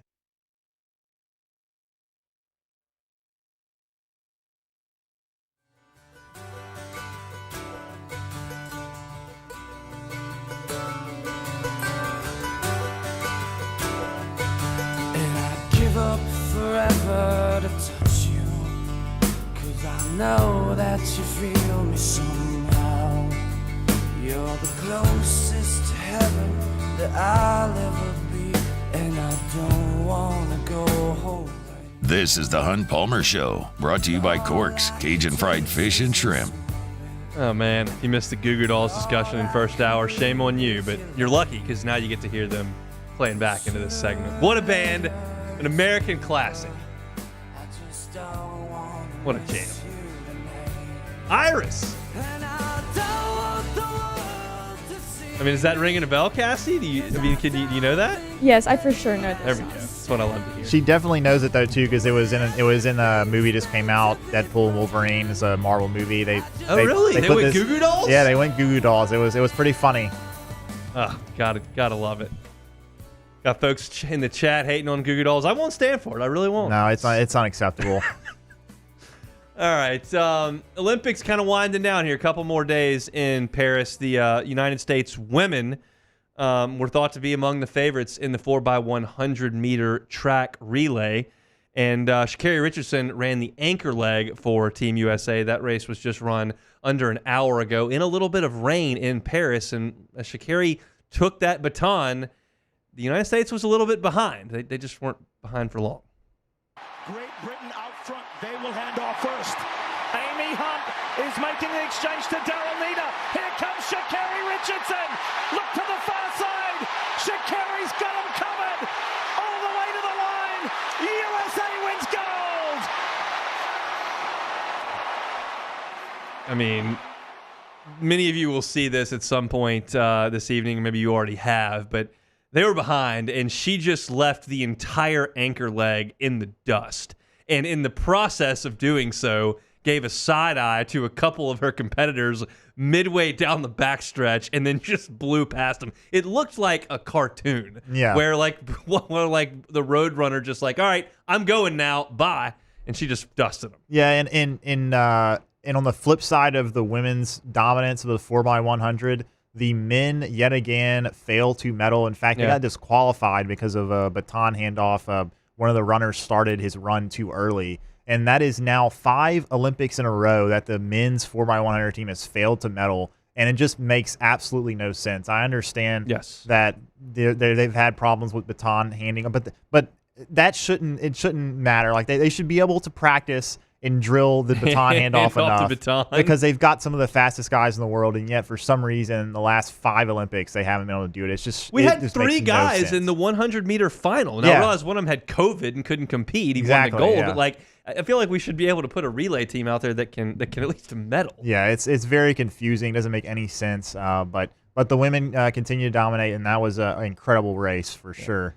She's awesome. And I realized if you're watching that and you are from Duluth, Minnesota, like you have no idea that Sha'Carri Richardson went to LSU unless they threw the graphic up there. Like you wouldn't understand that. And I get that. And I certainly understand that most Americans have no idea who won the pole vault gold medal, and certainly don't know that Mondo Duplantis, who's competing for Sweden, is from Lafayette and went to LSU. Like, I don't think anybody knows that. So I'm not trying to overstate the national importance of where those 2 gold medalists went to college.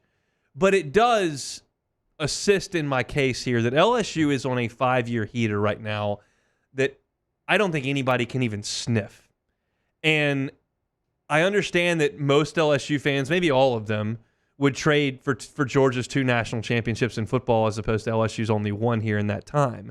But when you put everything together, and again, I'm not going to pretend to know anything about Florida's softball team or Tennessee's track athletes that are winning gold medals today. Like I don't know, but I'm comfortable and confident in taking this 5-year run that includes maybe the coolest college football team ever that's doing the GAT in the White House and doing the gritty that has Kirk Cousins is doing the gritty now. I mean, like everyone's doing the gritty, scoring touchdowns. You got Jamar Chase and Justin Jefferson signing the biggest wide receiver deal in NFL history, and Joe Burrow being the first pick in the draft, and all the guys that come from that team.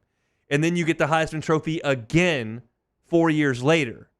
And oh, by the way, in that time period, you've got Livy Dunn shattering NIL records.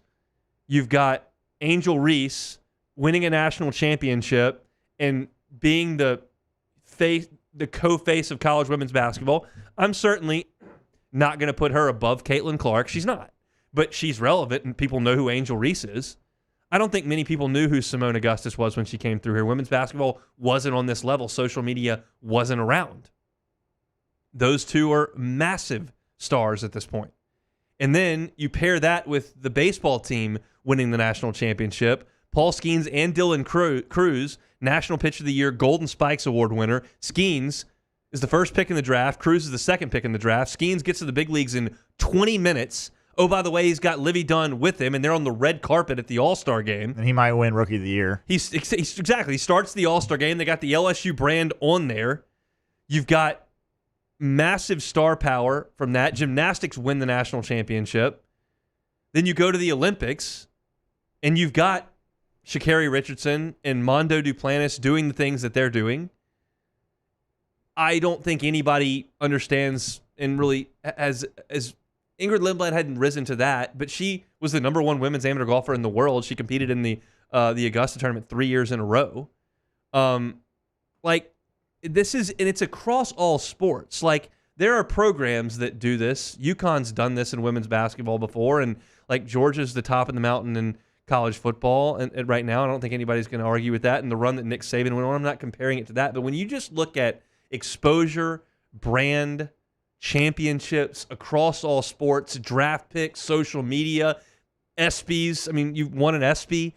And then you've got Flaugier with her music and that's a different, LSU is all over the place. And I think it's so cool that Daniel Dickinson, who people probably forgotten about at this point, knew about him a month ago, probably forgotten now. He's probably going to be the third baseman on LSU's baseball team this coming fall, and he came to LSU, and one of the quotes he gave was like, dude, LSU's everywhere. It's not just their baseball team. It's women's basketball. It's football. And then you tie in the stuff that's kind of always been there where, like, we did a poll the other day where we read off, and, like, LSU's Tiger Stadium, #1 environment in college football. Joel Klatt said that. Every one of you listening to me thinks Joel Klatt hates the SEC. He admitted he's never called a game at LSU, and he still put LSU at #1 in terms of college football environments. I don't know if there's any other program or athletic department or brand in school that can boast these things. Am I off base here? No, and you know what's funny, too, is that after Mondo Duplantis won the gold medal and broke the world record, they asked him about the environment, and he said, actually, I'm kind of used to it from going to Tiger Stadium, which was a great shout-out for LSU, and a lot of people who probably didn't even know he went to LSU or anything like that come to understand what Tiger Stadium means to even a guy who didn't even play there. Of course, he was a track athlete, but still really cool to see. And I tend to agree with you, man. It's hard to argue with the results that LSU has produced in the last 5 years. And I think this is to kind of tie a bow on this whole thing. Like, NIL means a ton, and LSU does have NIL money available. But not every single prospective student athlete is solely looking at one column of the Excel spreadsheet of who's offering the most money for me to go there. There's also an opportunity to make money when you get here as opposed to have it guaranteed up front. Like Bryce Underwood's talked about this. Like, I'm planning on getting a big payday when I get to the NFL. I want to know who can get me there. And he believes that based on this coaching staff and what they did with Jaden Daniels, the wide receiver talent and the offensive line talent that you're able to put around you here at LSU, like there are greener pastures, to use a bad little play on words there. When you think about recruiting, all of this stuff helps because kids are on social media and they're impressionable, and LSU's social media team leans into this in a big, big way. And whether or not you think that Livy Dunn and Paul Skeens being on the All-Star Game red carpet and him starting the All-Star Game and facing Juan Soto helps with recruiting of a power forward down the line, like, you probably can't draw a straight line. But when you start to add all of these things together that I'm talking about, across all different sports, appealing to all different types of fans and ages and demographics and their exposure to it, like, it does matter. And I think that Texas A&M has an incredible athletic department. I really do. They do a lot of great stuff. I think that Florida, the same way. Tennessee calls themselves an everything program, and they win a lot of games in a lot of sports.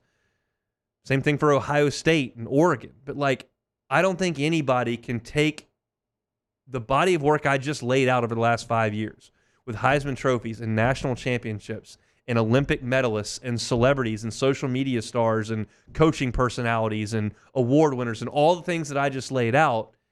I don't think anybody can top that. And the most important thing you can do is go out there and win games and win matches and win championships because of the talent you're able to attract and the money you're able to raise and the environment you're able to create. But, like, it's a really cool thing to sit back every once in a while and just kind of look at it. And there was a time when I was in middle school where, like, I mean, I can even fast forward that to high school. And I remember pulling up ESPN.com on the computer in the library and seeing that LSU's football team was in the top 5. And I was like, oh my gosh, we're in the top 5. Like, that's crazy. I wasn't even thinking about winning a national championship or a Heisman trophy. That was like foreign language. That was all for Miami to do and Nebraska to do and Florida to do.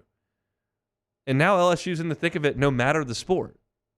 I think that's a cool thing, and I think anybody who's paying attention at all kind of realizes that LSU's a pretty cool spot to be at this point. Hopefully that continues. All right, Friday edition of Hunt Palmer's represented by Cork's Cajun Fried Fish and Shrimp. We'll step aside. I believe LSU just secured a commitment. I will confirm that in the break. We'll talk about it either way coming up next. You are now listening to The Hunt Palmer Show. Visit LeBear's Baton Rouge Casino this summer for exciting live sports action. We got the biggest screens around. ESPN Bet is live in Louisiana, whether it's preseason football, a little bit of the Olympics that are left. You want to watch some MLB baseball.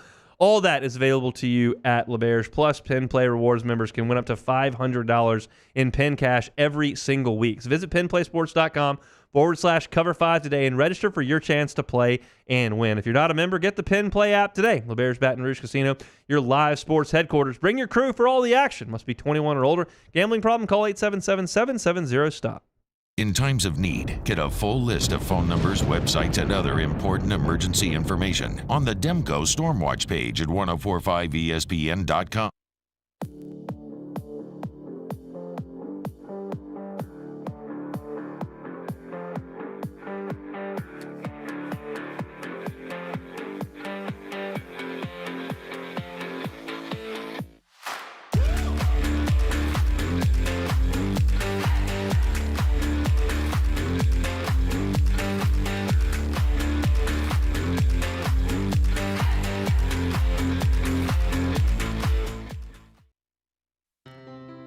When it comes to ending cancer, we push forward, always working together for you.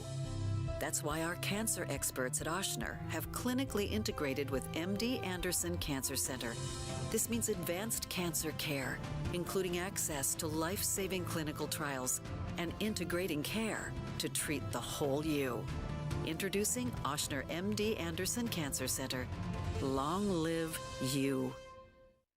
Hey, it's Matt Moscona. For years, you've heard me tell you about Insurance Network of Louisiana, helping you find better coverage for less money. But it's not just for your home and auto. They also offer commercial property. So, retail stores, professional offices like doctors, dentists, attorneys, clothing boutiques. Insurance Network of Louisiana can find you better coverage for less money. They service the entire state of Louisiana, and they're local. So call today at 293-0450 or lainsurance.net. Jerry and Benny Payne began Central Plumbing Company out of their driveway in Tanglewood Subdivision. 50 years later and 4 generations down the road, we continue to serve Baton Rouge and the surrounding areas for all of their plumbing needs. Residential, commercial, industrial, or hospitality, Central Plumbing is here 24/7, 365. We want to thank our customers, family, and friends for 50 years of success. And looking forward to 50 more.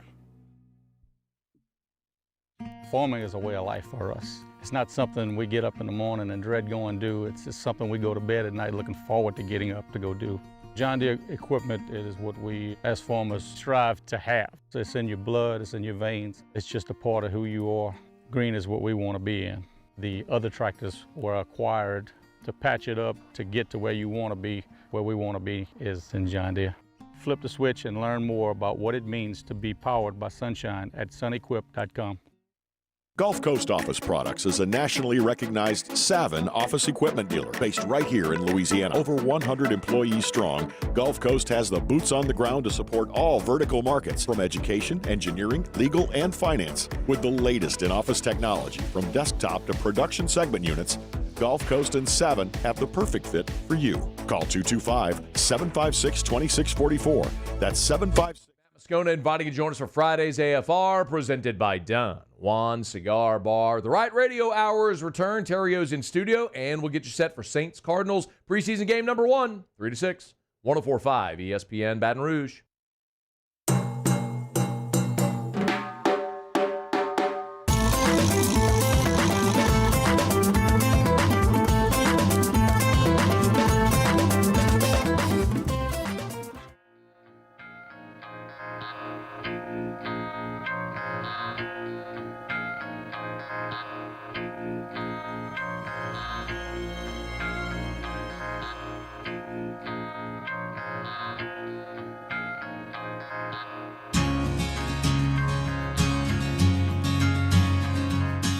You're listening to The Hunt Palmer Show, brought to you by Corks, Cajun Fried Fish and Shrimp. Nostalgia is a powerful thing. I mean, there's very few things other than music can honestly transport you back to a different time in your life. And like this just plants me in middle school. I mean, it's playing Ken Griffey Jr. presents Major League Baseball. It's eating Johnny's Pizza. It's DirecTV at my parents' house. It's just Ellerby Road Estates, and It wasn't. It wasn't. You didn't. It wasn't TiVo. It was DirecTV. We had TiVo eventually, but I think at this juncture we were talking DirecTV. We weren't able to pause the television at this point, but we were certainly working off the N64. Oh yeah, there's absolutely. no question about that. Definitely. Maybe NFL Blitz 2000 was GoldenEye, maybe coming up. There was a little bit of GoldenEye. It was a ton of Blitz Mario 2000, a ton of Mario Kart, and like way more than should have been King Griffey Jr. Presents Major League Baseball. Yeah, of course. And I can still tell you, me and my buddy used to be the Cubs and play on season mode, and we would make trades. And you couldn't just do anything. You had to get it accepted by the computer. But we would it would take probably 3.5 hours prior to the first game. We would end up with Mike Piazza, Frank Thomas, Delino DeShields, Alex Rodriguez, Ken Caminiti, Barry Bonds, King Griffey Jr., Tony Gwynn or Larry Walker, depending. And then the pitching staff was pretty good. We'd have Pedro Martinez, Kurt Schilling, Tom Glavine, Randy Johnson, and Greg Maddux. The closers weren't as good. You'd have Rob Nin, Trevor Hoffman, and a couple other. We didn't really care about the closers because the starters just threw complete games. You didn't have Mark Pryor yet, or was that later? No, Pryor didn't come up until 2003. Okay. So this was in 99. Oh, 99. 98 okay. or 99 when we were playing on this. So we didn't have Sosa. Sosa had a very small circle, very tough to hit with. Yeah. So in right field, you had to have Larry Walker, Tony Gwynn. Huge circles. Guys could rake. 162-0, usually our record. Wow. No big deal. And you say, oh, well, you couldn't just trade for whoever you wanted. You had the trade to be accepted. Well, it seems like it maybe was a little unrealistic that you were able to compile that many No, you just kind of trade 3-for-1s. A lot of 3-for-1s and then figure it out. The funny thing about it is the one guy we used to always have on the bench was a guy named Dale Swain, who had a big circle but no one had ever heard of, but we always got him on the bench, and we ended up trading him and getting back. And then he ended up being the manager of the Cubs one day. Wow. Dale Swain. Just Dave Hansen and Dale Swain. I know this stuff. How many years ago was that? That was in 98, 99, that was you said? 7 years ago. That breaks my heart. You know who the manager for the Cubs was? At that point, Jim Riggleman. Yeah, Jim Riggleman. The legend. Let's talk some LSU football. The Tigers did just get a commitment on the recruiting trail. Philip Wright III is the latest pledge to LSU. 5'11", 170-pounder from Destrehan down there in the 504. Was initially committed to Michigan. Folks thought once he decommitted that LSU was very much in the mix, and they do land his pledge. The thing that I found very interesting about Wright, who is a 3-star by On3, 24/7 ESPN, Rivals has him as a 4-star, but he's anywhere between number 12 and 17 in the state of Louisiana, depending on where you're looking. I found it interesting in reading the quick story by Shea Dixon over on the Bengal Tiger on 3, is that Wright got a track offer to come run at LSU as well. And Beck, you looked at it, seems like he is currently running the 100 and the 200. Is that what you feel like he's going to be running at LSU? Yeah, I don't know if that's what he'll be running at LSU, but he has clocked a 10.46 in the 100 and a 21.41 in the 200. And that's as a junior in high school. Yeah, he's only a junior, so he's still got plenty of time to get faster. And those are, if he can bump that, if he can bump those times a little bit lower, he could be competing in the SEC, I think. So maybe that's what it is. Maybe not, but I would think that that's definitely worthy of consideration for running for LSU. If he's got another inch to grow potentially, which you'd like, and maybe he's a 6-foot guy. I mean, this has got some vibes of Chris Hilton a little bit. Hilton was a higher rated prospect, and Hilton's a little bit taller, but you're talking about elite track level speed. Jelani Watkins certainly in that mold as well in this freshman class, and I'm okay with getting really fast guys. I want to bring in the Trades Greens. I want to bring in the Shelton Sampsons, and you got to be diverse in how you want to handle your wide receiver room. But having one guy who absolutely scares the crap out of you from a speed perspective that you've kind of got to allot for at all times, I'm all for. I know that Jacob and T-Bob this morning on their show when I was actually driving into work had the conversation about 3 stars and 4 stars and 5 stars and having blue chips and all this kind of stuff. And at this point, you kind of know where everyone on our station stands.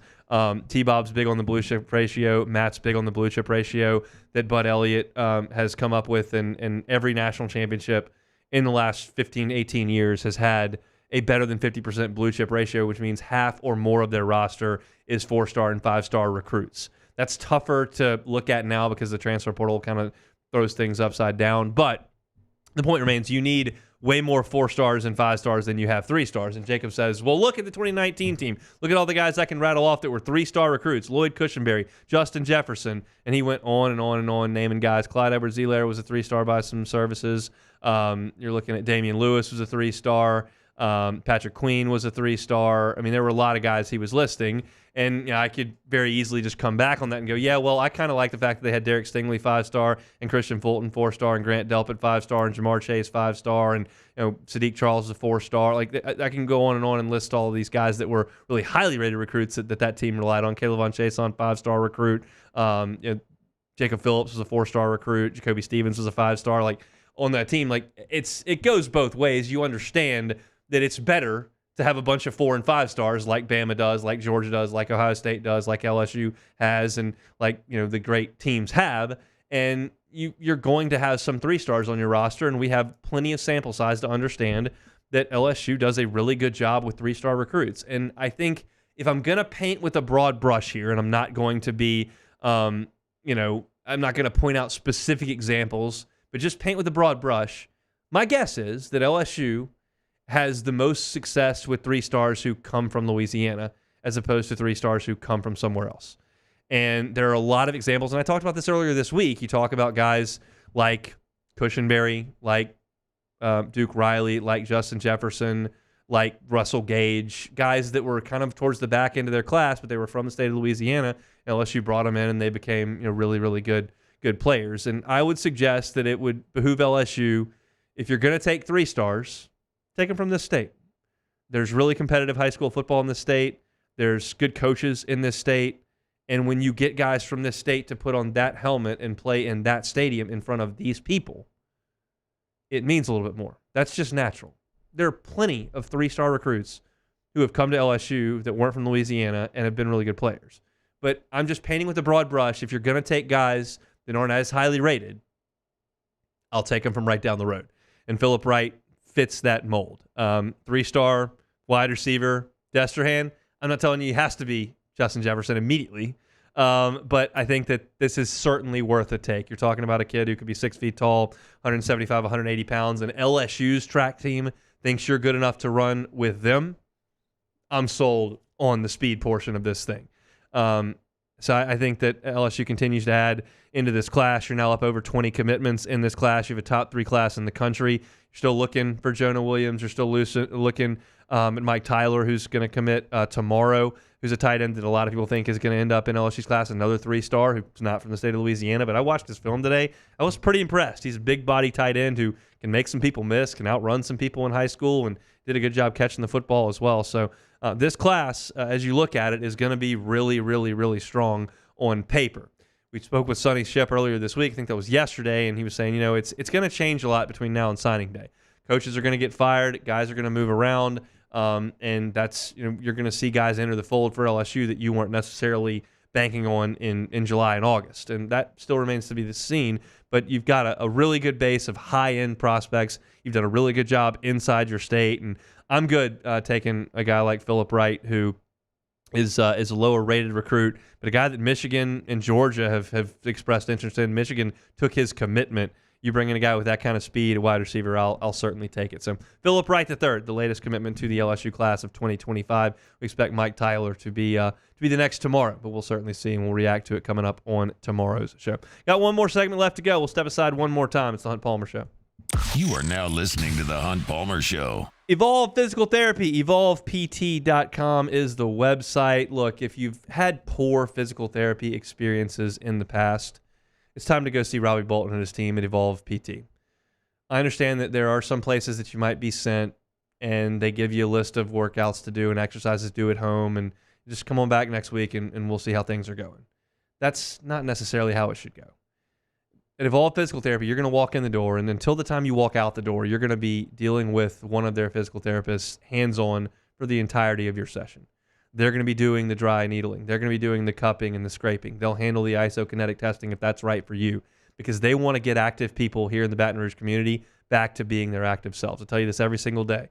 If you're a youth athlete or a 70-year-old that's just trying to get back on the tennis court or back to running, back to the golf course, there's nobody too old, nobody too young.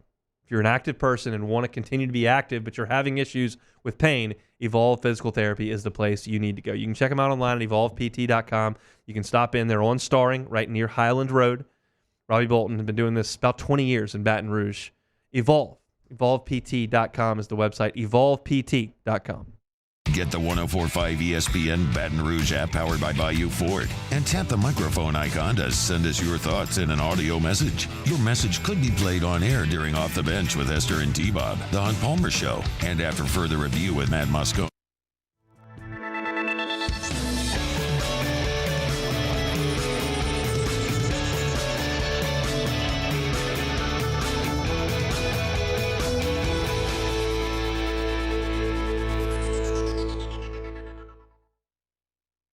It's an everyday thing here. We work horses in the mornings and we work on the property during the day, and without these John Deere tractors, it'd almost be impossible to keep up with the place. I've dealt with some of the other colors and stuff, and I never really got the response back that I get from John Deere, We really enjoy dealing with Sunshine. They're good people. They always check on us and make sure our equipment's running, and we love them. Flip the switch and learn more about what it means to be powered by Sunshine at sunequip.com. I've been doing business with Luba for 25 years. They're dependable, trustworthy. It's just the attention to detail with our clients. Our folks have years and years of experience. They're highly trained professionals, but many companies have that asset. What I'd like to think makes Luba a bit different is that we use those talents in a way that truly is dedicated to serving the needs of the folks who depend on us.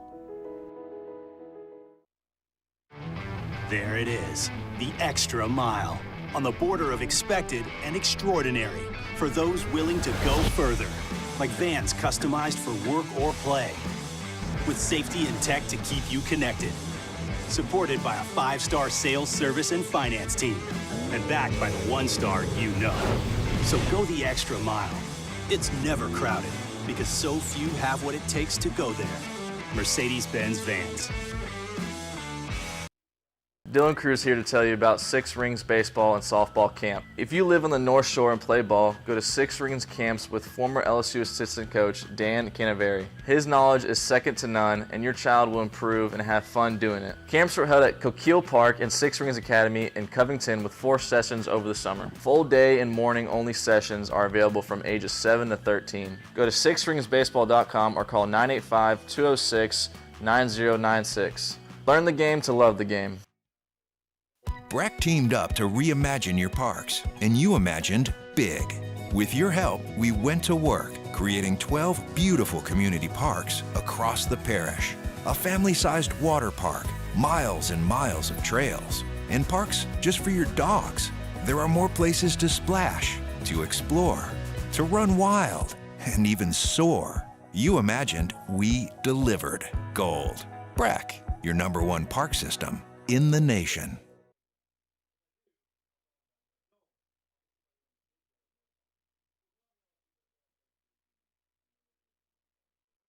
Monday's OTB. We'll recap preseason game 1 for the Saints and scrimmage 1 for the LSU Tigers. Plus, all the action with a brand new weekend winners. Off the Bench, 7 to 10 a.m., 104.5 ESPN.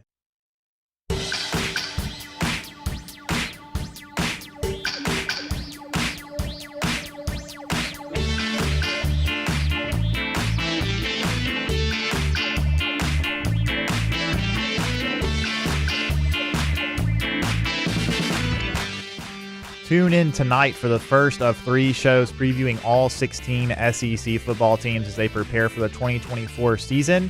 It's the SEC Radio Network's Battle for Atlanta Friday night at 8 p.m. on 104.5 ESPN Baton Rouge and 104.5 ESPN and Citizens Bank and Trust are looking forward for the Ultimate Tailgate contest. Snap a pic of your setup and upload it to 104.5ESPN.com for the chance to win $500 Rouse's gift card. Our judges will select a winner on August 29th. It's the Ultimate Tailgate giveaway from Rouse's Market, Citizens Bank and Trust, and 104.5 ESPN Baton Rouge. This is the Hunt Palmer Show, brought to you by Corks, Cajun Fried Fish and Shrimp. You're thinking to yourself on this Friday, what am I going to do for dinner? What am I going to eat? Corks, right here in Baton Rouge, Government Street between Foster and Jefferson. fantastic jumbo Gulf fried shrimp, crispy fried catfish, shoestring fries, Huff Puppies. They got the beignet bites as well, tackle box kid meals for the kids. Fantastic stuff. I'm not going to eat Corks tonight because my father-in-law brought over the largest pan of baked ziti I've ever seen in my life. Ooh. That we'll be eating this evening. Give me some of the Sopranos vibes there. He found out that my kid likes to eat baked ziti. Well, now every time he shows up, we just get a bucket of baked ziti. So that is going to be what's for dinner at the Palmer House tonight. But Corks will be in the near future, just not this evening. You can make it in your future this evening. They bring you our Friday shows each and every week. If you're like, hey, what do they have over there at Corks? Let me check out the menu. Do so at corksfishandshrimp.com. Check out the potatoes. They got baked potato. Fantastic stuff. They put the crawfish etouffee over the top of it and then top that with the fried Gulf shrimp. Good stuff over there at Corks. All right, Beck, I'm going to let you play the role of fan and listener to the show. All right. I'm going to practice tomorrow, I think. Yep. Assuming that my kid goes to New Orleans with my wife. If you were listening to Monday's show, like, what would you want to hear about? We've talked about practice for 2 weeks now. Like, what sounds interesting to you that maybe we haven't done or that we have done, but you want to hear the latest on that? I think I still want to hear more about the defensive backfield. Yeah. Do you? Yeah. I mean, I don't want to, but at the same time I do because I want to know where they stand and if we're having a similar preseason that we did last year where everybody just talked about how the offense was just playing so well and the wide receivers were just beating the DBs every single day. So I do want to get an update on that, I guess, and see if there's anybody that is at least performing admirably in the defensive backfield. Do you care about the backup quarterback race? Not really. That's fair. I think AJ Swan is going to get it. I don't think so. Really? It feels like Ricky Collins right now. Okay. But it's a little early. Yeah. I would have thought no chance Ricky Collins is winning that battle 2 weeks ago. But when we watch, like, there is a difference in performance. Now, we haven't seen everything. Far from it, actually. We've been locked out of 3 practices, and they've practiced inside twice for half the practice without us. So we have not seen everything that they've seen, and we don't understand. We don't know how well each grasps the offense, but I tend to think Collins has been better to this point, but we'll see. I don't know if people care about that because I think everyone realizes if Nussmeier goes down and misses a month and a half, 2 months, we're done the season, you're going to be in trouble. Right. Like that is what it is. It is good to hear though that Ricky Collins is playing well. I mean, I think most people would agree that he's a more talented quarterback than AJ Swan. I would have just leaned towards Swan just because of his experience. Started SEC games. Exactly. But you've been there more, so I would trust your judgment on that. But we shall see. I'll hope to be out there on Saturday. Let's play some Take It or Leave It. All righty, first one here. Former Cardinals All-Star pitcher Adam Wainwright is enjoying retirement. To congratulate him on his retirement, Cubs outfielder Ian Happ sent him a gift. A ukulele signed by noted Cubs fan Eddie Vedder, lead singer, of course, of Pearl Jam. It also included a handwritten note from Vedder saying, "I wish you had played for the Cubs." Wayne Hope with the Cubs. Take it or leave it. I mean, you got to leave it. The guy's a Cardinal. I can't have it. I do like the fact that Wainwright noted in his video that he opened on Twitter to kind of show it's apparently a big music guy and loves Eddie Vedder, but he also noted in the video that Ian Happ hit more home runs against him than any batter he faced his entire career, which makes a lot of sense because they played each other a ton before they unbalanced the schedule. But they did balance the schedule in the unbalanced schedule. But yeah, I'm glad Wainwright's not there anymore. I looked at that curveball for too many years, and he can go play the ukulele and not do so at Wrigley Field, and that'd be fine with me. Yeah, now we get to watch Paul Skeens throw 102 our batters. Yeah, get him a ukulele. Yeah, next one, last one here, short edition here of Take It or Leave It. But the U.S. Women's Olympic basketball team, they won again today, beat Australia by 20, going to the gold medal game where they'll win by 20. They've won 60 straight games. They will not lose the next 24 years. Take it or leave it. I'm going to leave it.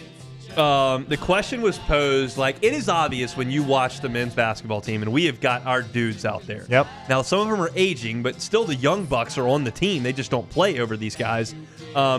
The globe has shrunk in terms of basketball. We used to kind of run it, and now all of a sudden everybody, they can play with us at least. They don't beat anybody by 50 anymore. There's multiple MVPs in the NBA that aren't from America. Yes, and there are enough guys that they can put around them on national teams that they can play with us.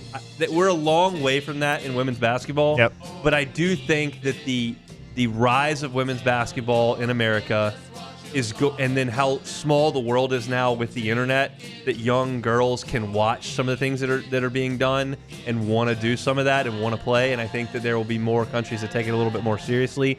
And it's not going to be next Olympics, but I think in the course of the next 2 decades, there will be. I'm not saying the U.S. won't win gold every time, because they might. They might lose a game. I'm going to take them to lose a game in the next, what is that? That's 6 Olympiads. Yep. Like, I'll take them to lose a game. I think I agree with you. I think if you look at just a parallel there with women's soccer, the U.S. dominated the World Cup and the Olympics for women's soccer for years, starting in the 90s and into the early 2000s, and you started to see other countries realize that they had to have some respectful showings in those tournaments, because it just doesn't look good. Whether even if it's women's, even if they consider the men's soccer to be more substantial, it's still other teams started to come along, and we've seen the U.S. women's soccer team lose games and lose tournaments in the last 5 or 6 years. So I think I agree with you. I think the women's basketball will become more popular in other countries, and they'll definitely lose a game in the next 24 years. It's a fair point to make that you have made, but I would also say that, like, soccer, because it's so low scoring, like, it's easier to lose a game here or there. Because, I think so. I guess I would agree with that. But I still, both of our points stand that at some point international teams are going to get better. They're going to, yeah. I would still probably bet the U.S. wins the next 3 or 4 golds. Probably. Lose one game, I think that can happen, especially in group play, if you if you slip up and don't shoot it very well one day. So that's it for Take It or Leave It here on this Friday edition of the Hunt Palmer Show. We open things up with some more Joe Slow sound talking about LSU's passing game. If you missed that, you can catch it at Hunt on LSU. Same goes for our interview with Preston Guy of TigerBait.com. We talked to him at 1:15. My 3 things that actually turned into 4 things that I want to see from the Saints in their preseason opener tomorrow against the Cardinals. You can catch that at Hunt on Saints on YouTube. Talked a little USA basketball, so meet the freshmen. LSU's global brand. Sha'Carri Richardson added a gold medal to her trophy chest today. And then a little recruiting with the commitment that LSU just received from Destrehan. That's it for us. If you missed any of it on demand, catch it wherever you find your sound, and, of course, on YouTube. Matt's going to drive you home on After Further Review. We're back Monday, same time, same place, talking LSU football and Saints preseason reaction. Have a great weekend on Palmer Show.